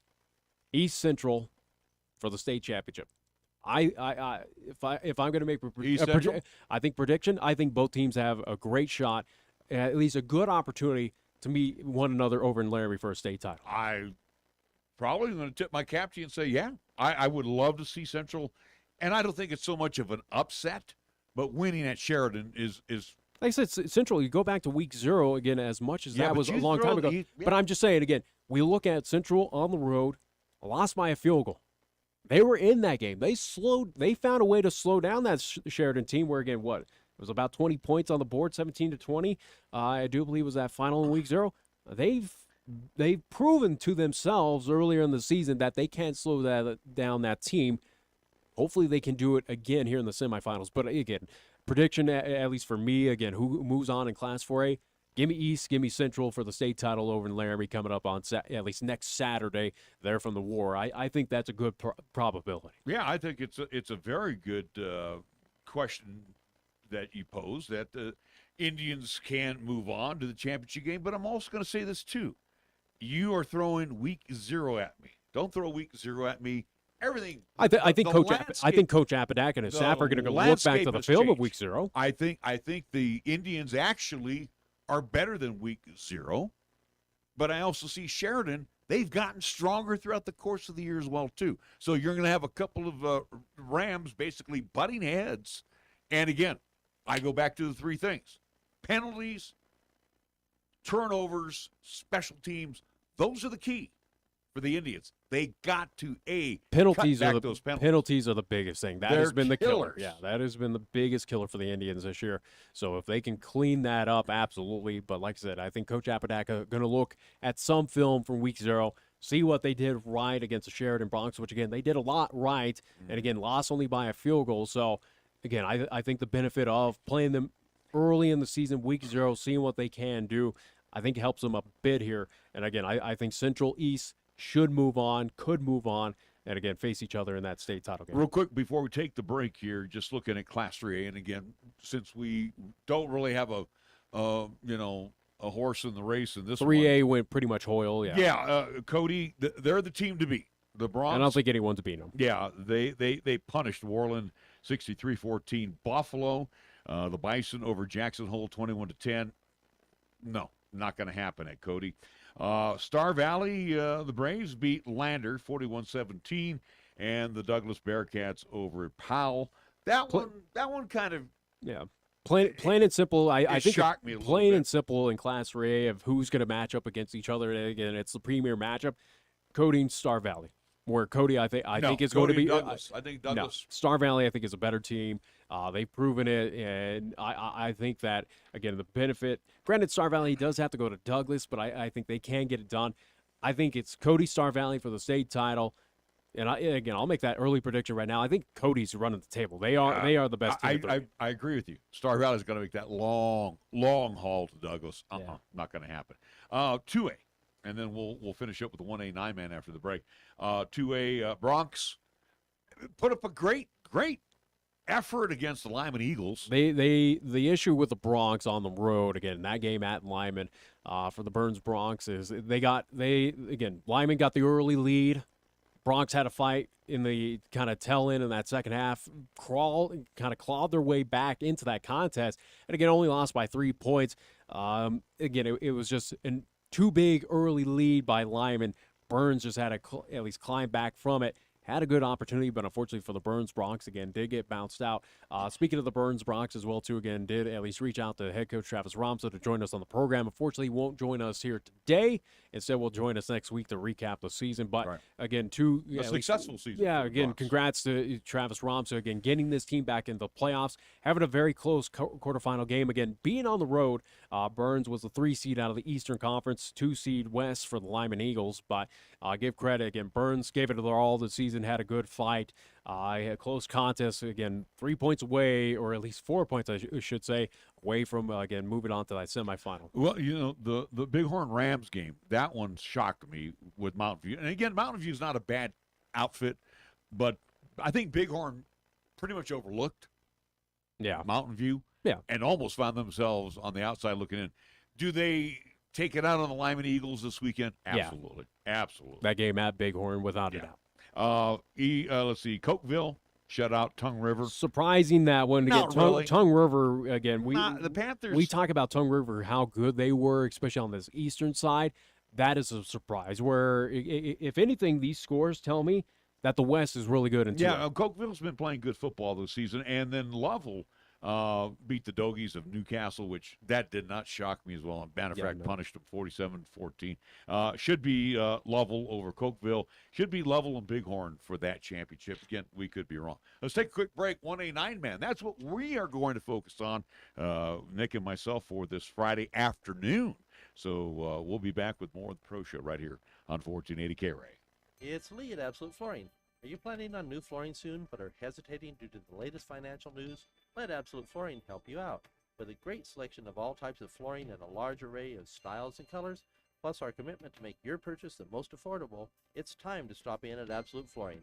And with no interest financing in place, why not make your way now to 3573 East Lincoln Way and visit us at AbsoluteFlooringWIO.com.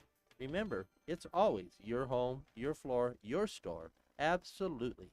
If you're looking to make a difference in local healthcare, Cheyenne Regional Medical Center is the place for you. We're more than just a hometown hospital. We are the largest health system in Wyoming with the latest technology. We want to help you grow as a person as well as within your career in healthcare. Inspire great health with us at Cheyenne Regional Medical Center. To learn about our opportunities, call us at 307-633-7871 or send us an email at recruiting@crmcwy.org.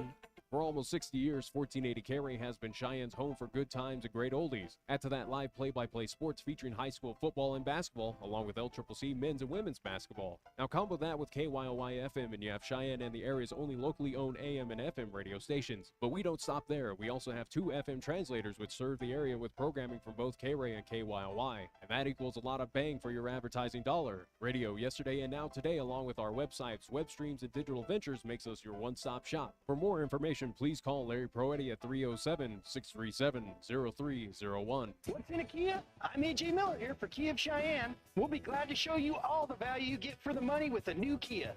Like the new 2023 Kia Seltos, which has inspiring tech, impressive cargo space, capable all-wheel drive, and available turbocharged power. The 2023 Kia Seltos also has great fuel efficiency and one of the best warranties in the business. Come into Kia of Cheyenne, call 775-0123 or go to kiaofcheyenne.com and we'll make it easy. We are the key to your cleaning success. The Key People that provides affordable office and professional cleaning services for over 40 years with exceptional customer care. All of our contractors have background checks and are licensed and bonded. We guarantee you a safe and secure service that is tailored to your individual and business needs. The Key People do not impose year-long contracts, and all quotes are free, confidential, and personalized. Call Key People at 1-800-468-8283. That's 1-800-468-8283. Here's the latest weather forecast on 1480 K-Ray. Weather happenings on tap for today's sunshine. Expected daytime high near 65. Partly cloudy and breezy for tonight with the low down of 38. Tomorrow, Wednesday, sunshine and breezy. We're calling for a daytime high near 63. And for Wednesday night, a mostly clear night with our low dropping down to 30.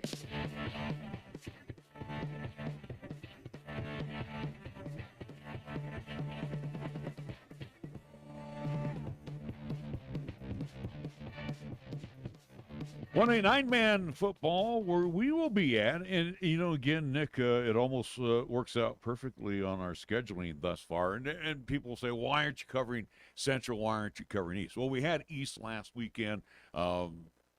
East will be covered here locally. Sheridan's going to be covering Central. We got to get out to Pine Bluffs.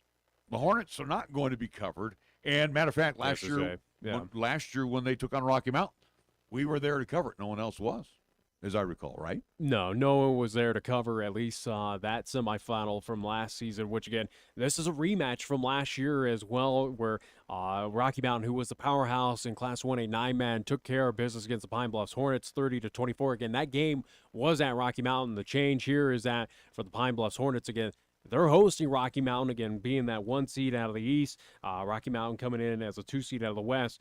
Both teams, good defense, good offense. This is in years past, it's been a massive battle. It's going to be, again, coming up this Friday afternoon. 4 p.m. is the kickoff there live from Pine Bluffs, which, again, we will have here live, 1480 AM, 101.1 FM, 1480kray.com on the audio side. Video, quote-unquote, live streaming. Again, we can only show, again, stats, graphics, all that good stuff. Can't show the video due to NFHS playoff restrictions. But, again, we will be there with our ways. Again, the 1480K Ray YouTube channel. Go over there, subscribe, go like our videos as well, too. Again, we appreciate that. Again, free services that we offer here on 1480K Ray. Again, Pine Bluffs, Rocky Mountain, again, a rematch of last year's semifinal. That's going to be a barn burner. This is, again, we talk about some of the matchups as we went through all classifications. This is the one I think, again, good amount of the state of Wyoming's going to keep an eye on, because this is, year in and year out, this is a big battle. I said it last year, and I'm going to say it again. Who has the football last wins this game. Seriously. Because, again, you look at Rocky Mountain, they punished the Doggers, 65-19. Pine Bluffs had an easy go over Big Piney, 45-16. So, again, I say it in year 2 in a row. Who has the football last is going to win this football game. Which essentially at least was true last season. Again, Rocky Mountain getting the advantage, the Grizzlies moving on. It was a turnover there. Yeah, pretty much. Yeah, again, Pine Bluffs right now, again, the team of destiny, the team that is, again, one of the heavy favorites of Class 1A 9-man to win that state title. This is the biggest hurdle that they got to get over right now. Again, the Rocky Mountain Grizzlies, which, again, confident-ish that they can. Again, you pause, especially just looking at that quarterfinal matchup. Again, Rocky Mountain just putting up 65 points. Again, we know these two offenses are potent aplenty. Defense can really get it done. I think the biggest benefit, and something that you'll talk with Will Gray coming up, especially with our pregame show, I think the benefit is that Rocky Mountain's got to come all the way down to Southeast Wyoming. They had to do it last year, too, didn't they? I'm just saying, again, I think the benefit is being at home, that Pine Bluffs, again, I think, again, there's not much change from these two meeting up last year in the semifinals. I think that Pine Bluffs is just a little bit better. And, again, I just give that slight edge that they're at home. Rocky Mountain's going to show game film of that game last year. Seniors on that team know exactly what is expected but of also, them. too, if you're the seniors, again, I'm thinking of most notably against Stu Lurick, again, quarterback for the Pine Bluffs Hornets. You think back, and you're looking back to that video as well, too. And, again, you sit in that mind that, wow, this is a team that prevented us last year from getting that state title game. Let's not make it so again here. Yeah, and the Hornets have everybody on that offensive side. And, again, 9-man football, very enjoyable to watch. Again, very explosive. So, again, they've got a lot of weapons. The Fornstrom kid, great hands. So, again, the Schaefer kid runs the football very well. It's going to be a great football game. Glad that we're going to be calling that one. On the other side, I'm not shocked that Wind River, the number 3 seed, beat Southeast. Southeast I was surprised of how close, or at least the 38 points put up by Southeast. The running back came back. He was out for the Pine Bluffs game, but he pretty much toted the rock. But Wind River, they have been very competitive. They did get the over ups. the West. They did get the upset if you want because to call they it were an the upset. 3 seed. But They yeah. take on Shoshone, who punished the Tigers of East Niobrara County 53-12. Shoshone and Wind River, and Shoshone has dealt Wind River their only loss of the year. Shoshone's only loss of the year came at the hands of Pine Bluffs. I think plain and simple, though, again, looking at these semifinal matches, especially here in 1A 9-man, your state title game is the game that we got going on this Friday afternoon at 4 p.m. It's pretty much of whoever wins out of that is going to be your 1A 9-man champions. I don't really concern or worry about what's happening in the at least Saturday contest between Wind River and Shoshone. I think plain and simple, again, Pine Bluffs, you win this Friday afternoon. I feel comfortable. Again, I personally feel comfortable. Again, obviously, you still got to play one more game again on Saturday, at least next Saturday. The Wranglers, Shoshone gave Pine Bluffs their best game of the year. Yeah, without a doubt. But I think their best game of the year is going to be coming up here this Friday. Friday afternoon, again, 4 p.m. is the kickoff there live from Pine Bluffs. Again, game we will have here live. Again, looking back to the at least contest, again, that was week 1. Let's make note of that as well, too. This was week 1 that potentially Shoshone, if that is the matchup for the Pine Bluffs Hornets. Again, that was on the road, absolutely 34-26. Again, Pine Bluffs did get the victory. So, again, that was on the road early into the season. So, again, as we talk, major differences. Again, Pine Bluffs has definitely been that team that has grown week in and week out and now is, again, one of the heavy favorites. But this Friday's contest, I feel confident, again, whether it's Rocky, whether it's Pine, you're handing them the state title coming up next Saturday there in War Memorial Stadium, that I think this is going to be that battle. And pretty much Shoshone and Wind River, whoever comes out of that contest, just get out of the way. And, again, I'm sure they'll be avid listeners of that particular contest, and they'll probably be watching on the NFHS. Watch it with us. Program. Yeah, they can't watch it with us. All they can see is just your... Visualize it. Well, you mean as I paint the picture of the game? Sure. There you go. And I don't know why you would advertise to go watch the NFHS. Are you dumb? Well, no, I'm not saying that. I'm just... That's the only way we... And as we finally get everything all put together, we don't have that chance to bring the pictures. All right. Anyway, to the NFL trade deadline. Broncos, instead of getting rid of Hackett, they get rid of Chubb. He might go at the end of the season. Who knows? Yeah, he's a very good player. He's terrible. But they won in London. Anyway, against the Jaguars, who, again, Jacksonville is terrible, too. Well, I know, but that's their home base. Anyway, Bradley Chubb no longer a Bronco. You just up to the Miami Dolphins, yeah. And I didn't see coming about last I didn't see night. the full details, but it looked like Dolphins gave up a first-round pick for the 2023 draft. So, yeah, Bradley Chubb, again, moving on to the Miami Dolphins. No surprise, as, again, Denver was going to be one of those teams that is selling. Trade as well, too. Again, one of the big trades, and granted, there's been quite a few, but one of the big pickups that, again, it does benefit our team, being the 49ers, which, again, paid off this past weekend, this past Sunday. Christian McCaffrey, no longer a Panther. 49ers gave up quite a bit on the draft side, but, again, this is a team that's concerned of winning now. Christian McCaffrey coming in as a running back and, again, really stepped up against the L.A. Rams. Again, that game in L.A., so that was one of the big trades. But, again, we're seeing that movement across the entire league. Broncos, who knows how much more they might lose. I doubt. I think Chubb might be your only guy. Don't anticipate that the Broncos are going to pick up anyone. Well, this is a team that's selling. They're also throwing Judy out there as trade bait as well. Yeah. So who knows? Again, Judy, I've given up on the Broncos like the Raiders. Basically, they're going to be the bottom feeders of the West. And again, if you want Jerry Judy right now, again, Broncos are going to easily want a first-round pick, whoever's going to put that up. And again, who knows? Not a whole lot of teams are going to. Try to think of, again, teams that are in contention right now that could use a wide receiver. Probably not going to put up that first-round, at least, pick. Could the 49ers do it? Again, doubtful. Again, they got a pretty solid core. Again, pretty much who is contending right now has that solid core and is not going to give up the entire farm to at least get Jerry Judy. All right, NBA. Just a quick note on the NBA. Steve Nash, head coach, and I want to say more of the embattled coach of the New Jersey Nets. I mean, there's just way too many egos on that team. And for as many egos, they're not that good. No, they're one of the worst, kind of similar with the LA Lakers at this point in time. But yeah, with the Brooklyn Nets, came out earlier again about a couple hours ago that Steve Nash has been fired, but it seemed like it looked like it was kind of a fire quit situation that Steve Nash was kind of happy. He was kind of happy to leave. So right now, Brooklyn Nets, who are in a tailspin, and again probably are going to have a rough season unless they find a coach that can turn it around, which highly doubtful as you're dealing with the Kyrie situation, where again you're dealing with KD and everything. Yeah.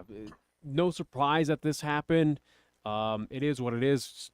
Early in the season, though, again, heck, most teams we're only playing about 10, 11 games at this point of the 82. So no surprise. It is what it is. Brooklyn, it'll be curious to see what else they deal with. Who else could be moved on from that organization? Again, Kyrie could again. And KD. again, you got to remember, Kyrie and KD have to approve the trades. That's true. So again, let's not say which again, I think both of them, if they're put it again, if Golden State comes knocking on the door of, hey, KD, make that return, we need you. I think again how the Nets situation is, he's gonna be. I think you would think he would approve something like that. I want out of this scenario. I'll go to a team that I know is a contender. He wants to stay east. Kyrie would be your best shot going west. All right, moving on to baseball. And we were talking about a couple of items here of note. And one of the positive notes, and he's well liked. Let's get this out in the forefront. He's well liked in New York. But his time in New York with the Mets may be over. And the rumor mill has been said. And again, we'll probably hear more at the winter meetings.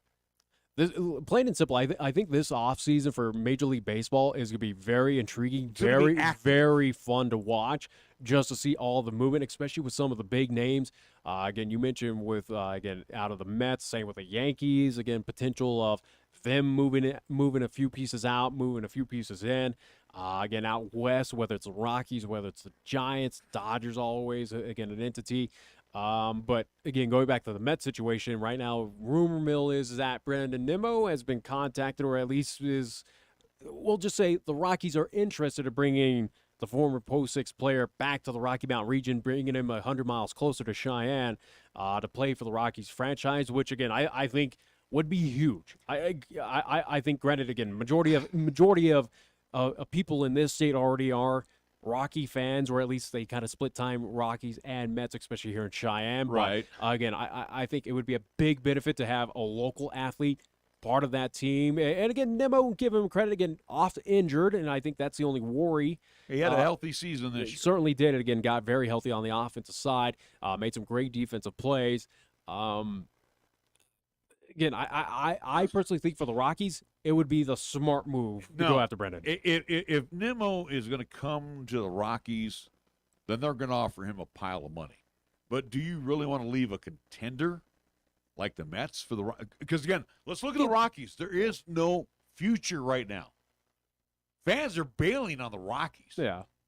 And the Monforts aren't going to really just bless Nimmo with piles of money. They're cheap. Yeah. So does Bryce, does Brandon really, I'm thinking it's his brother, does Brandon really want to come to Colorado? Again, to leave be a contender. To be close to where, again, your hometown is. Yeah, again, but a team that you would assume he grew up, again, watching. Who knows? But, again, yeah, I think ultimately, again, you're moving into that. If you're in the majors, you're there to make money, but, again, more importantly, again, you're there to win World Series championships, which, again, where the Rockies, they're far from it. The Rockies are, again, as you look ahead to next season, as they go out the talking stick, and I was down in that area last week. Right now, the talk is, guess who's going to be in the bottom again? Colorado. Oh, yeah. Arizona is going to make some improvements. But there's also, too, no guarantee that the Mets, who knows what they're going to give up as well after, again, a disappointing season where they were anticipated to be in the position that, again, the Phillies and the Houston Astros find themselves. They were Mets again, will spend money. But it sounds like that the Mets right now, they not so much fire sale, but they might get rid of some pieces. I don't think so. Not as much as the Rockies. The Rockies, again, are cheap. And again, what they do is they invest in one player when they need to invest in about 4 or 5. And they won't do it. But I'm just saying for the Rockies, the benefit for them, again, for pitching, there's no point for them to, again, invest into that because, again, we've seen in years past bullpen or starters that, again, it doesn't pay off, that pretty much pitchers come here to die. You got to invest in that offense, which, again, has worked in years past. Go back to, again, when they were in the World Series and got swept by the Boston Red Sox, again, it was pretty much big offensive pieces is what got them to that playoff run. Rockies, again, with the Chris Bryant situation, if they're able to get Nimmo, get a few other pieces, again, if you keep Charlie Blackmon in, and he's been tossed out, again, in that rumor mill to be moving on from the Rockies, again, he still might. Because he's mired as a DH now. Yeah, which, again, was surprising to see that he got moved into that role this season. But either way, again, he might be on the move out. But I think for the Rockies, it's not going to be for a little bit of ticket sales, but I think a good amount for ticket sales as well. If you bring in Brandon Nimmo, again, you'll get contingents from here, again, from Cheyenne, or at least maybe again Colorado area, throughout Wyoming that knew, again, follow American Legion Baseball, knew who Brandon Nimmo is. It's not going to put it the extra 25,000. No, but it'll be a small percentage that could help the Rockies franchise. But I would think that Brandon would be for coming out to Colorado, again, being close to home, trying to see if he could carry this team to the next level. His career will die. His career will die with the Rockies. We'll see. We'll see what happens. Aaron Judge, again, as you heard during the American League Championship Series against, the American League Divisional Series against the Yankees. No, it's championship. He plays series. for the Yankees. There you go. Anyway, no, championship series because they lost to the Houston Astros. They lost to the Astros. Judge is a free agent. He is a left coast guy. Now, there is another situation. He's a left coast guy, but has made it known he is He was born and raised a Giants fan. Here's the deal with the Giants. Here's the other thing with the Giants is that they'll throw stupid money at them. They're going to, and pretty much the Giants front office has come out and said that no one's outbidding us. We're going hard for this guy. We're getting him here no matter what. Well, and the stupid money you're going to throw at him because they're not going to offer a contract to Belt. There's a possibility they're going to free up a lot of money again. Yeah, Crawford may retire. I'm not sure about Longoria. Longoria should be done. But again, they're also going to have to spend money. If I'm Aaron Judge, and you're going to pay me stupid money to come out here, and that's fine and well. The guy's going to strike out 150 times and hit you 70 home runs. Great. But you got to surround him with some ball players. In which the Giants have come out and said that this is going to be the big year where they spend piles of cash, that they're going all in. Some are, again, their rivals, the Dodgers, have done in years past that. Giants have committed that we're spending, we're going hard, and we're getting some big talent back to the Bay Area. They got the arms. I will give the Giants that. They got the arms. They got developing arms, yeah. The offense is just absolutely bad. Which again, that offense has been bad. Even go back to the championship years. But Those years were led by pitching. A lot of these guys couldn't even hit their weight this year. They're not that good. So they're going to have to make multiple changes. But again, that's where the Giants, and especially with Kapler, what he's done, where again he basically kind of subbed out some of the vets and said, "Hey, new talent, let's see what you got." As we're changing the guard, so to speak. So again, Giants have come out and said that, hey, in order to get past the Dodgers, the Padres right now, to get back to the promised land, because again, we're talking now, here it is, 8 seasons since they've at least last won their championship back in 2014, that they're, again, front office has been there and kind of said, hey, we're committed, we're going after some big names, and we're willing to spend money. Again, regarding the Aaron Judge situation, it has been known that the Giants said, hey, no one's outbidding us. It's going to be up to Judge's decision, and we're going in. And it's cool that you got Yaz's grandson playing for you, but that experiment, as far as I'm concerned, done. He had a rough year, but I think he's solid. He's not going to be any more than a 240 hitter at best. And he hit over a 211 this year. Forget the entire about team struggles. Yeah. All right, real quick, Game 3 for tonight. The rain out last night, in my opinion, I think all the talking heads said it as well, too, benefited the Phillies. And it benefited the Phillies because now Nola will be back for Game 4 and Game 7. And again, this is like the old traditional days where, you would get a Koufax, a Bob Gibson, that would, a Mickey Lolich that would come back. Again, I'm going back into the 60s and even into the early 70s where the Oakland A's, like Catfish Hunter, you can get 3 starts out of these guys if they go 7 games. Yeah. So Nola is your prize. Or get them in bullpen effort. Again, we talked about the Giants. We look at what what he did in Game 7 coming out of the bullpen. So there are those scenarios. Game 3, again, the game happening in Philadelphia at Citizens Bank. McCullers versus Suarez tonight. Again, no real edge to either or, especially in this World Series where both teams kind of seem very evenly matched.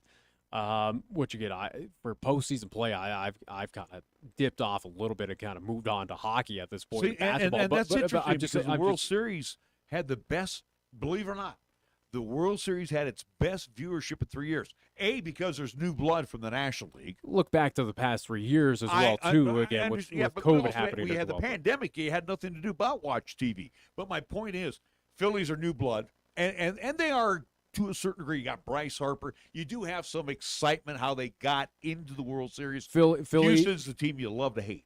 Yeah, I think that if anything, again, you got a lot of Yankee fans or, again, a lot of fans around the league kind of going and pulling for the Phillies saying, hey, at least it's not the Astros. Beat the cheaters. Yeah, without a doubt.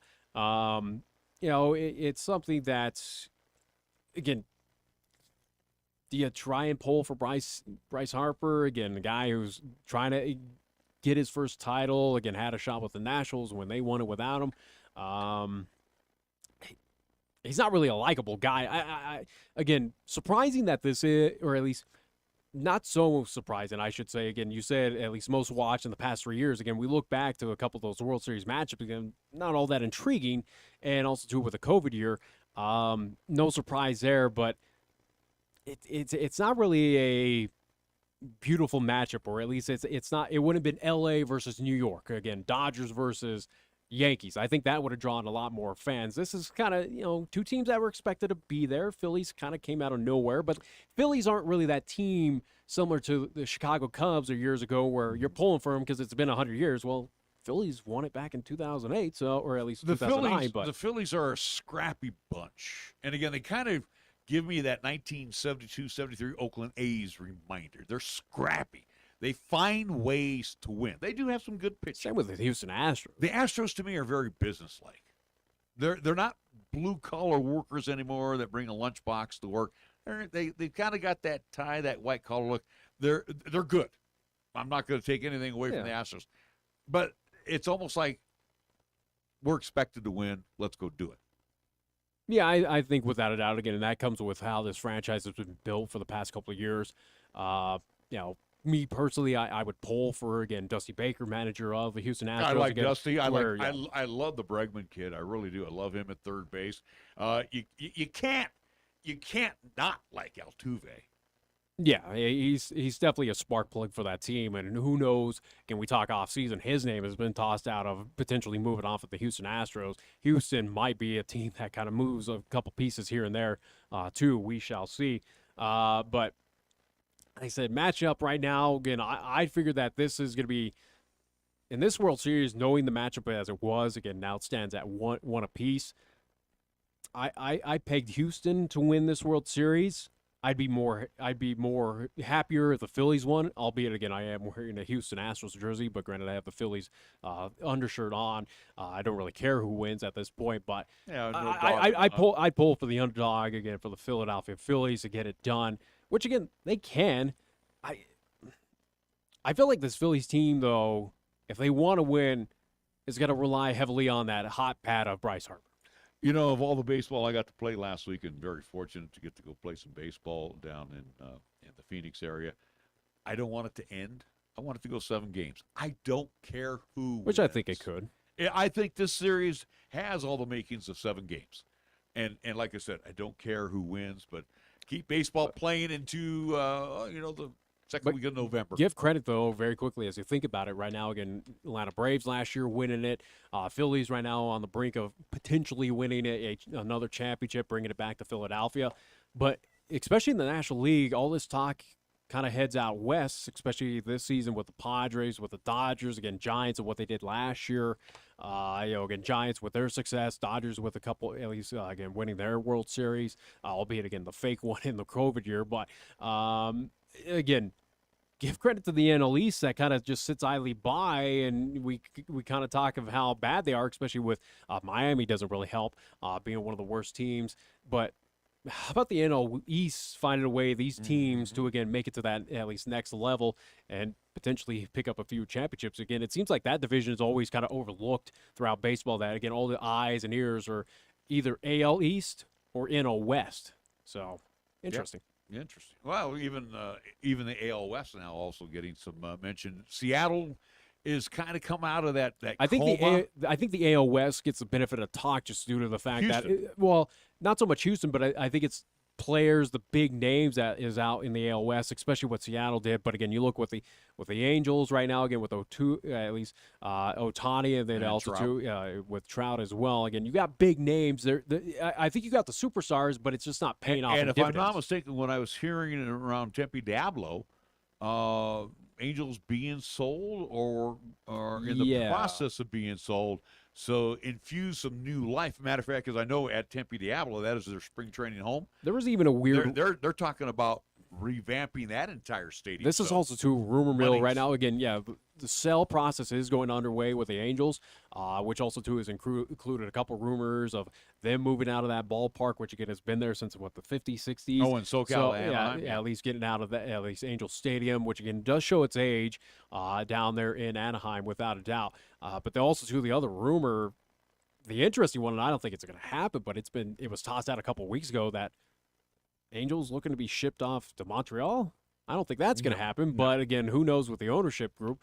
But I think it's safe to assume that Angels new ownership, potentially new ballpark coming soon. And again, they are going to invest a lot into the product. Speaking of new ballpark as well too, Rob Manfred came out very quickly, as again we're past the top of the hour, but very quickly as well regarding the Oakland A's. It is definitive. Rob Manfred kind of basically came out and said it's going to happen.